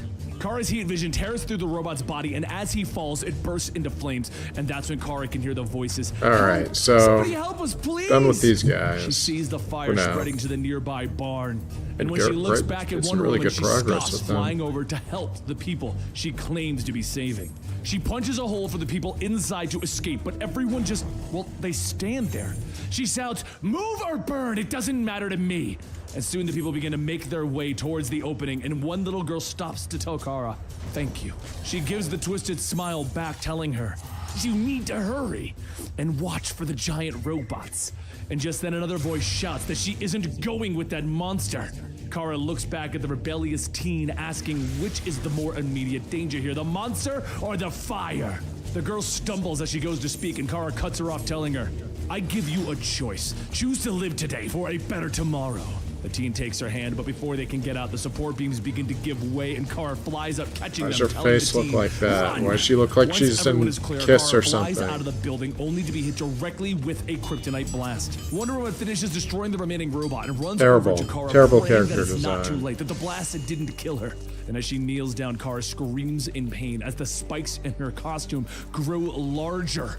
Wonder Woman quietly says, "By the gods." Spikes in her And Kara stands costume up further infected and begins to laugh, stating, "It would be fun to kill a god, but unfortunately, I'm going to have to deal with the offspring instead." I don't understand. How does an infection make Wonder your Woman costume asks, "What? do How? anything? The kryptonite, it must be repressing your body's ability to fight off the infection." And Kara slinks over, Pisses telling me her, off. "It's not the infection I want to fight, it's you!" Wonder Woman narrowly dodges the oncoming attack, Yeah, shouting, "We have to get the kryptonite away from you." But before Wonder Woman could throw the robot's kryptonite core, Kara jumps on her back, stating, "Some warrior you've turned out to be, turning your back on the enemy. However, this will all be over soon, and we can be friends once this metal pierces your flesh, Diana." Kara goes to slam the infected metal spike down, but Wonder Woman swings back, telling her, "We must stop this." And Kara tells her that she can't. Spreading the infection is the only way that she can save them. Wonder Woman sees the incoming spike, knocking Kara back, asking, cool. "Do you not understand? We should be talking." And Kara jumps to her feet, yelling that the greatest warrior on the planet wants to talk. Words will never be enough. Only this. Wonder Woman then asks if it's true, "Why are you alone? Where are the other infected?" Kara stops in her tracks, and Wonder Woman goes on, stating, "You cannot save this world alone. That's what this is about, isn't it? You don't want to be alone. And you don't have to be. All you..." But Kara's eyes glow red with rage, shouting, "Shut up!" She knocks Wonder Woman back, and Wonder Woman tells her that she won't fight back. She can see that there's a lonely little girl in there trying to save the world. Kara yells that she doesn't have to fight back, and she begins her assault again. After pinning Wonder Woman down, Kara brings the spike back up, but before it can be slammed down, Kara feels a sharp pain in her wrist. As Crypto bites down, Kara swipes at him to get back and then stops. Check the Wonder Woman weather. says that it is proof that she isn't alone. Just take a moment to step Sometimes back I think and I'm see never what gonna is catch going that on fish in around the you. desert. So Kara stops and she listens, and all she hears is how everyone Which sounds in the town is reasonable when you say it out scared loud, of her. but- Kara stumbles back, telling them, Catching no, a fish in the I'm a hero. desert, yeah. I don't need saving. This was the joke, wasn't it? You'll never see me as a hero. Wonder Woman reaches out, telling her that she can be that hero again. Just let them help. All right. She shrugs her off, telling her, no, Trying to I find the don't next need area without saving. spending I a just lot. need to do this myself. She rockets into the air, but before she can get into space, she hears barking. She tells Crypto to go back. This isn't something that he can help with. He whines as he licks her cheek and then stops following. She aims straight for the sun, asking herself, was Wonder Woman right? Were they all right? What if the infection isn't making me a better hero? What if I'm not a hero? Then what am I? I'm still Kryptonian. The sun will kill. And she bathes in the sun's energy, and then she comes crashing down to the earth, pushing part of the infection back. But that's when she hears something in her head. The Batman who laughs, bursting out laughing, stating, well, you can certainly try, but you belong to me, and we have some work to do. And there you have it. Our full story series is kind of back. This is a kind of a combination of two different concepts. We thought about making these into two separate videos, but it honestly just works as one full video. Hope you guys enjoyed. But which of these evil Jokerized versions did you like the None most? of them. Let me know in the It was comments. all bad. Welcome to the full story series, where we take some of our older videos, combine them into this nice, long, Gwenpool. epic I video don't- for you to enjoy on most Mondays. Today, we're I'm not gonna a bring fan you of the full Gwenpool either. story of all of the Gwenpool storyline, starting from her creation as just a cover character who everyone liked the design of, and then she got a really weird That is story like the to worst one of my favorite start to characters a that was fucking recently character, in created my in the opinion. Marvel Universe, Right. all the way up to her eventual ending, and I don't really well, know anything. ending. It's truly an awesome and amazing tale. It really does build to something fourth wall breaking to a different degree. I don't know what else to say without spoiling it, because it's one of those, it's like The Matrix, guys. Everyone said watch The Matrix, but no one told you what happened. It was incredible. This is Gwenpool. I hope you enjoy, and I'll see you at the end. I appreciate the hype he's trying to give it, but no. No.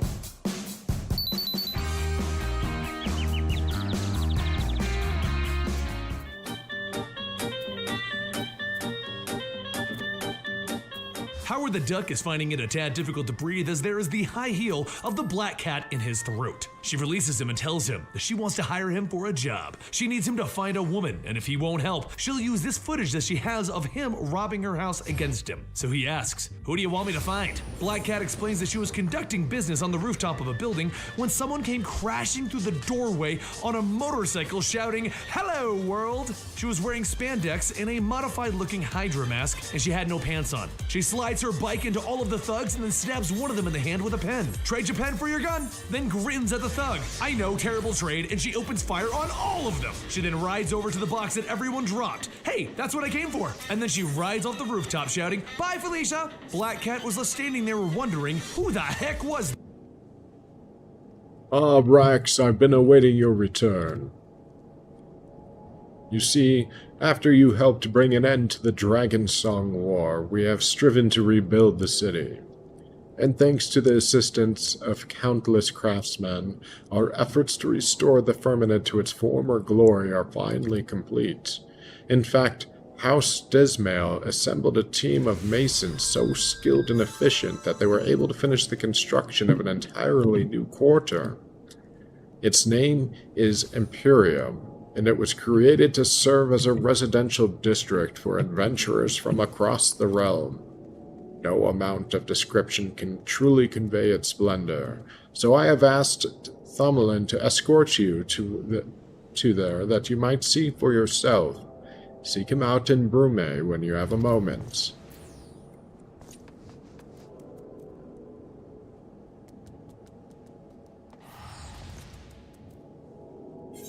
I guess.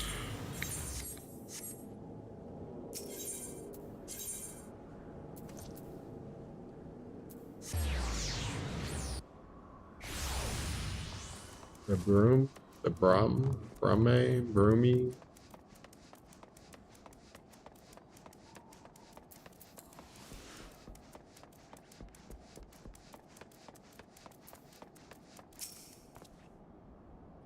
Oh, my lord, you've graced us with your presence once more. Perchance you've interest in the Imperium. If so, say no more. I shall escort you there myself. And fear not, the Herald will surely be happy to answer any questions you may have.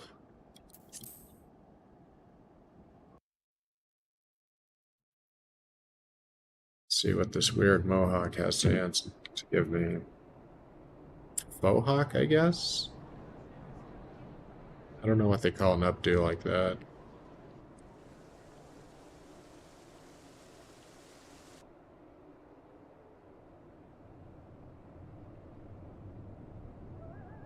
What am I looking at?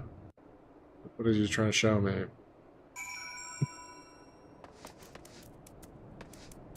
It's a cool looking area. Don't know what it's for. Oh, it's a housing district. I get it. Highmorn Herald. Welcome to the Imperium.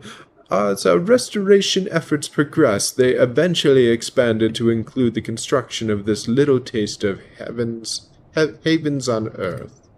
We are indebted to the countless adventurers such as yourself who helped bring about the end of the Dragonsong War, and as thanks, we wish to provide a space for you all to call home here in Ishgard.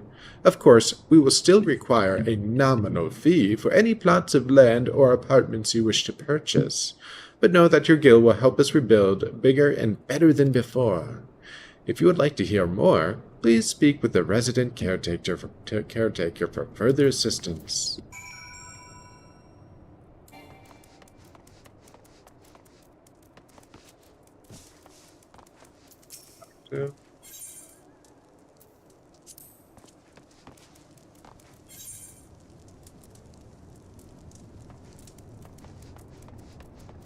Yeah, let's see how much an apartment costs. I looked how much it cost to buy a place over in Kugane, and it starts at like $3.5 million for like a big plot of land. Which I don't want to look at it. Alright, give me some of this Gwenpool shit. And as Gwenpool falls off the rooftop, she asks herself, I'm very curious how I'm going to survive this. And then she hits a moving truck filled with ducks. Furious that this crazy woman could have hurt those ducks, Howard asks who she is. Felicia tells him that she has no idea, some kind of pantsless Arctic ninja or something. So why would you have me find her? Well, earlier today, Felicia was meeting with her police contact in the park, and Gwenpool shot him up like crazy. So this led Felicia to assume the girl knows her somehow, so she can't get her associates involved, and Howard is in no way an associate. So Felicia leaves him with the mission: find this girl and find what she stole from Felicia, and then she walks out of the room. Howard walks back to his desk trying to figure this one out when he sees Gwenpool underneath his desk. She crawls out and Howard asks what she's doing here, trying to keep her from finding me. Yeah, well, there's plenty of desks around town, so hide underneath one of those. 50% cancellation fee. Right. Well, if you fail to claim your plot of whips land. out pistols. I thought she might be. Howard runs out into the street while Gwenpool chases him down, opening fire on him. Lady, please, let's talk. I have no idea who you are. I also don't want you to kill me. She leaps over a fence and she replies to him, what's the big deal? If you die, you'll disappear from publication, and you've done that for months before, even years at a time. You'll just come back eventually. What are you talking about? You think I'm a book? Madame, I am not a book. She opens fire again. Well, you kind of are where I'm from. What does that even mean? You're all just comic book characters in my world. Howard ducks for cover and realizes, oh geez, I'm definitely not dealing with the same girl who's trying to kill me. I wouldn't have to keep trying if you just stopped jumping behind things. Howard gets to running again. For a lady trying to mess with a crime lord, you're a terrible shot. Well, I haven't been a superhero for very long. You think you're a superhero? I don't know if you just saw me, but I just shrugged. You see, my dear viewers, Gwenpool got her costume and became a superhero back in Howard the Duck of Volume 0, Issue 5. She was standing outside of Big Ronnie's custom battle spandex when the end of the world seemed to be happening. Something about Battle World and a secret war. Anyway, she walked in after reading a review from Spider-Man that said that he had just been here and dropped off her list of superpowers to get a costume made. The clerk hit it fast and furious and handed her the pink outfit that she has now. When she asked where the pants are, she was told no pants, only big boots. And that's her origin. She bought the costume. Howard is shocked, but he asks what this is all about out, and Gwenpool tells him that she stole that box and sold it to Hydra. Howard stops and stands up. You did what? I needed money. That's pure evil. Nah, it's fine. The Avengers will handle it, right? Howard quickly dials them up and gets a voicemail. Hello, you've reached the Avengers Emergency Hotline. We are unable to assist you at this time as the Avengers are in space. I mean, technically now they're all owned by the same people. Howard the Duck, and so DuckTales, they get their butts to the Hydra base. Scrooge They start McDuck. their assault by having Howard fly her in. Well, he can't fly, so they fall in, and she throws him like a weapon at the Hydra thugs. Tailspin. Then a knife into another's head. Howard is running around screaming the whole time, but Gwenpool grabs him and shows him the welcome mat. Well, the hell comes Actually, out. I heard Gwenpool that runs into the main lab whatever where they she is did shouting that she is here last to with stop them. DuckTales, And the woman little with reboot virus wasn't is that in bad. shock. Aren't you the one who sold us this? Well, yeah, You're but into then I felt DuckTales, bad. I guess. The Hydra woman disabled Used her to- quickly. it was You're a alright when I terrible was a fighter. kid, I I'm learning guess. on the job. So was Gwen a has a new idea. She small reaches for the podling. box with the virus and drinks it herself. Everyone runs away from her because she is now highly contagious. And Howard asks her, "Do you have like a healing factor or God, yeah, something?" so this no, was just I looked at a that guy and quest assumed to it was trick just the me into mumps. We looking got a at mumps housing. vaccine in my world. Kid, we have the mumps here and we have the vaccine too. That is not the mumps. Suddenly, Gwenpool begins to grow out of control and she asks the Hydra lady for a cure. What a Considering that fucking she didn't drain. want to get infected herself, she handed it over to Gwenpool and Gwenpool was healed. So she and Howard went back to finishing How their are we plan. doing As on Howard went to go turn the box currency into Black Cat, Yeah, I Gwenpool gotta in a spend robe some showed of it up and soon. offered to buy it off Black Cat for all of her Hydra money. Of course, Black Cat took the money and the adventure was wrapped up. As she watched Black Cat walk away, Howard commented that she gave up $1 million and he thinks that she figured out how to become a superhero. And Gwenpool replies with, "I don't think I like it. That was so much money." And they both walk off into the night. And Howard asks, "So how did you end up on our world anyway?" "I got here through the reality nexus. Portal in the back of a wardrobe." "Come on, seriously. I don't know, a tornado? Tell me!" "I fell into a hole chasing around." Well, well, well, what have we here? You look like you've seen a scrap or two. The name's Iteni, and I'm a proud member of Clan Centurio, the toughest band of warriors this side of the steppes. You'll have heard of the Hunt, right? The Grand Companies run it in the rest of Erosa, but up here it's the clan's concern. We follow the same system, but we're free to pick our own marks. Reckon you've got the speed, the strength, and the heart to take down some of the most ferocious fiends this side of the seventh hell. You think you're up to the challenge? Head downstairs and have a word with Ardalan. He'll fill you in on the details. But do... See though. Good evening to you, young master. How can I be of service? Oh, so you fancy trying your hand at the hunt, do you? Well, if Iteni reckons you're up for it, it isn't for an old man like me to say elsewise. Me and him are members of Clan Centurio, a ragtag band of glory hunters, mercenaries, and has-beens brought together by Sir Ladaste, one of Ishgard's most noble of nobles. Whenever a monster grows too big for its boots, we're the ones who risk our necks to take it down. It doesn't matter who you are or where you come from, as long as you can wield a weapon and you don't fear death, you'll always be welcome in the clan. Take me, for instance. I was born 1,000 malms from here, but now I'm the one showing the new recruits the ropes. So how about it, young master? Will you be joining us for the hunt? If the fame and the glory's not enough for you, perhaps the rich rewards on offer might change your mind. Then welcome to the clan. What was your name again? Rax, is it? All right, I'll put your name in the book. Yeah, I only saved your fucking kingdom. But sure, my name. Now, I suppose you'll be wanting to take a look at some of our marks. Head up those stairs and out the door. The clan hunt board is on the wall outside, round to the left. You'd better stick to the level 1 marks for the nonce. No point running before you can walk. Yeah, all these people should, like, be throwing free beer at me and shit. Save their kingdom and ask me what my name is. How dare he? Doesn't he know who I am?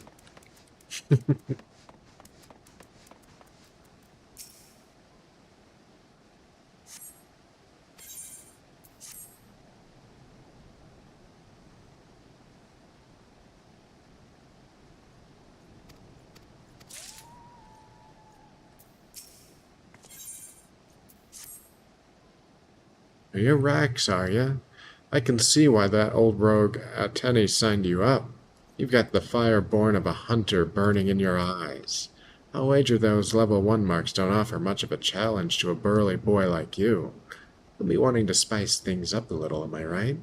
Then what are you waiting for? Head down to Ardelaine and tell him you're ready for more. I think I have that same armor on right now, beneath my glamour.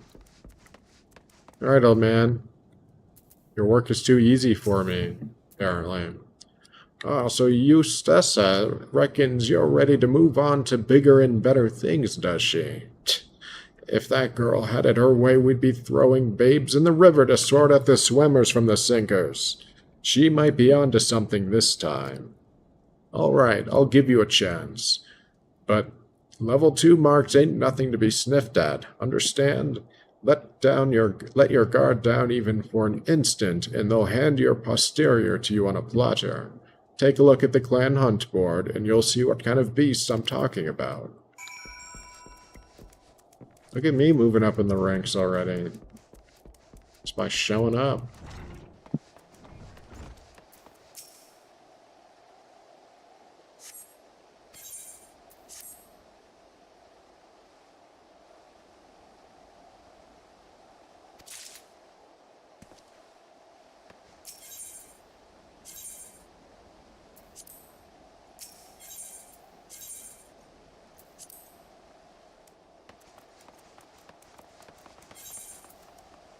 It's too bad they don't tell you which ones you're taking, but I'm sure I'll come by accident someday. Are there any other game mechanic type things I need to do here? Check the other plaza too. Give it to me, Gwen. Fine!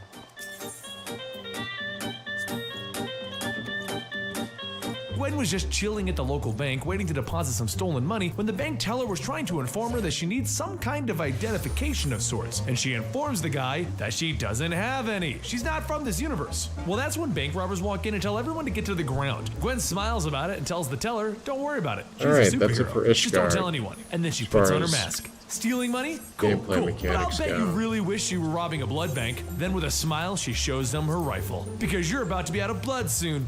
Get it? She opens fire on them, informing them that she prefers guns to superpowers. They return fire, so she jumps over the counter and throws a grenade back over the counter, blowing up the central area of the bank. The poor hostages see her standing triumphantly, and they try to tell her, please don't hurt us, Ghostface No Pants Killer. And Gwen is confused, because she's the hero. Well, the police don't believe her, and they cuff her, throwing her into the back of the police car. In the back seat of the cop car, she manages to meet one of the robbers that survived, the hacker. Gwen and him talk it out for a second until the cop pulls over, demanding their money because they aren't going to be making it to the precinct. Gwen is stunned. A dirty cop? No way! She turns to the hacker. Quick, hack something else before he kills us! The cop turns around. I'm not gonna kill you. I'm gonna let you go. I'm tired of all of this crazy superhero stuff, Alright, so we're gonna I'm do a letting you side go, quest and I'm we could taking do your here. money, which I'm sure you acquired illegally, and I'm disappearing. He steps out Start of the with the car, slower telling one Gwen here, that he's gonna give her suppose. another chance. He's sure she didn't mean to cause any problems. So, he hands her the car and he walks off, and she races down the streets. See, I knew I couldn't get arrested. And then she turns to her new sidekick Cecil to inform him that they're gonna be sleeping in the car tonight. And that is how Gwen was sent first, on a righteous I'm path going with to a take kick-ass a hacker short sidekick. break. Shortly after that, Gwen is hiding behind a statue when sentinels are walking on the front lawn of a mutant building. Cecil, the hacker, informs her that they need to apply a remote hacking Alright, device be if she back in 5.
All right.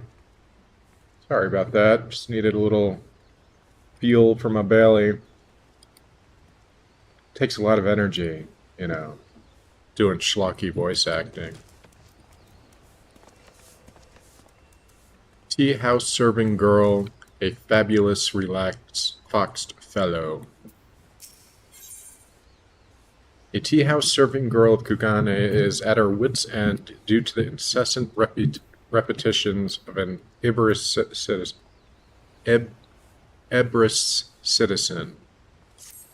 I don't know what that means.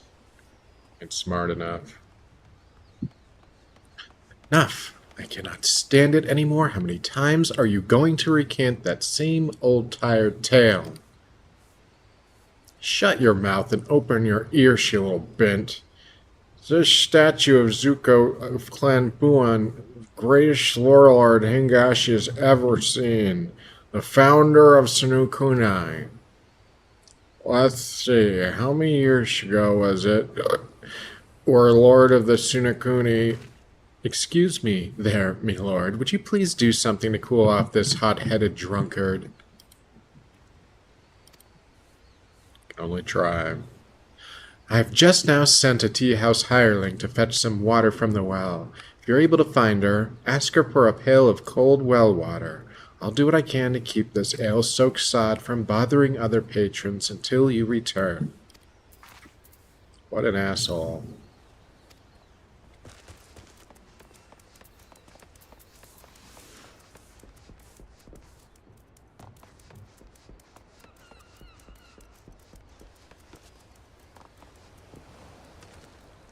I'm curious how this well works with the ocean right here. What do I know?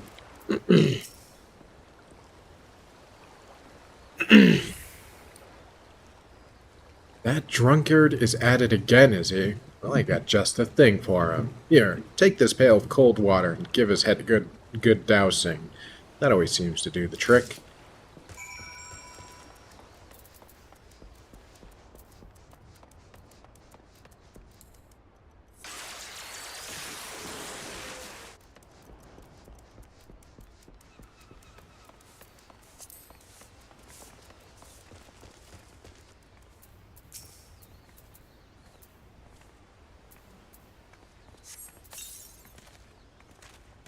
Now I've gone and got good and drunk again, aren't I? I'm so sorry. It's just that, just a graveguard for the branch family of the branch family of a branch family of Clan Buhan I were. My love of the drink got me to see where you see me now. I didn't mean to bother nobody. I'm sorry. I'm so very, very sorry.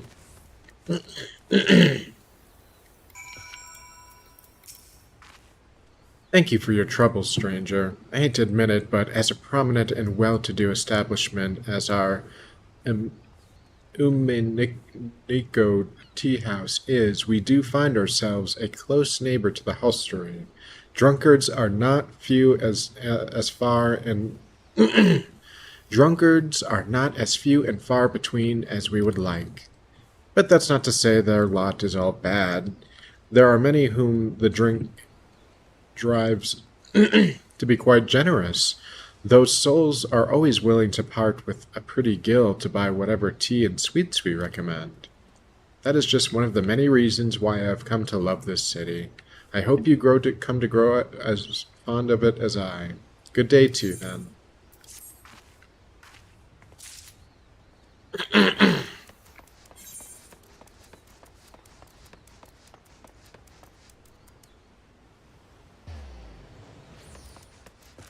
Where the wild pandas are.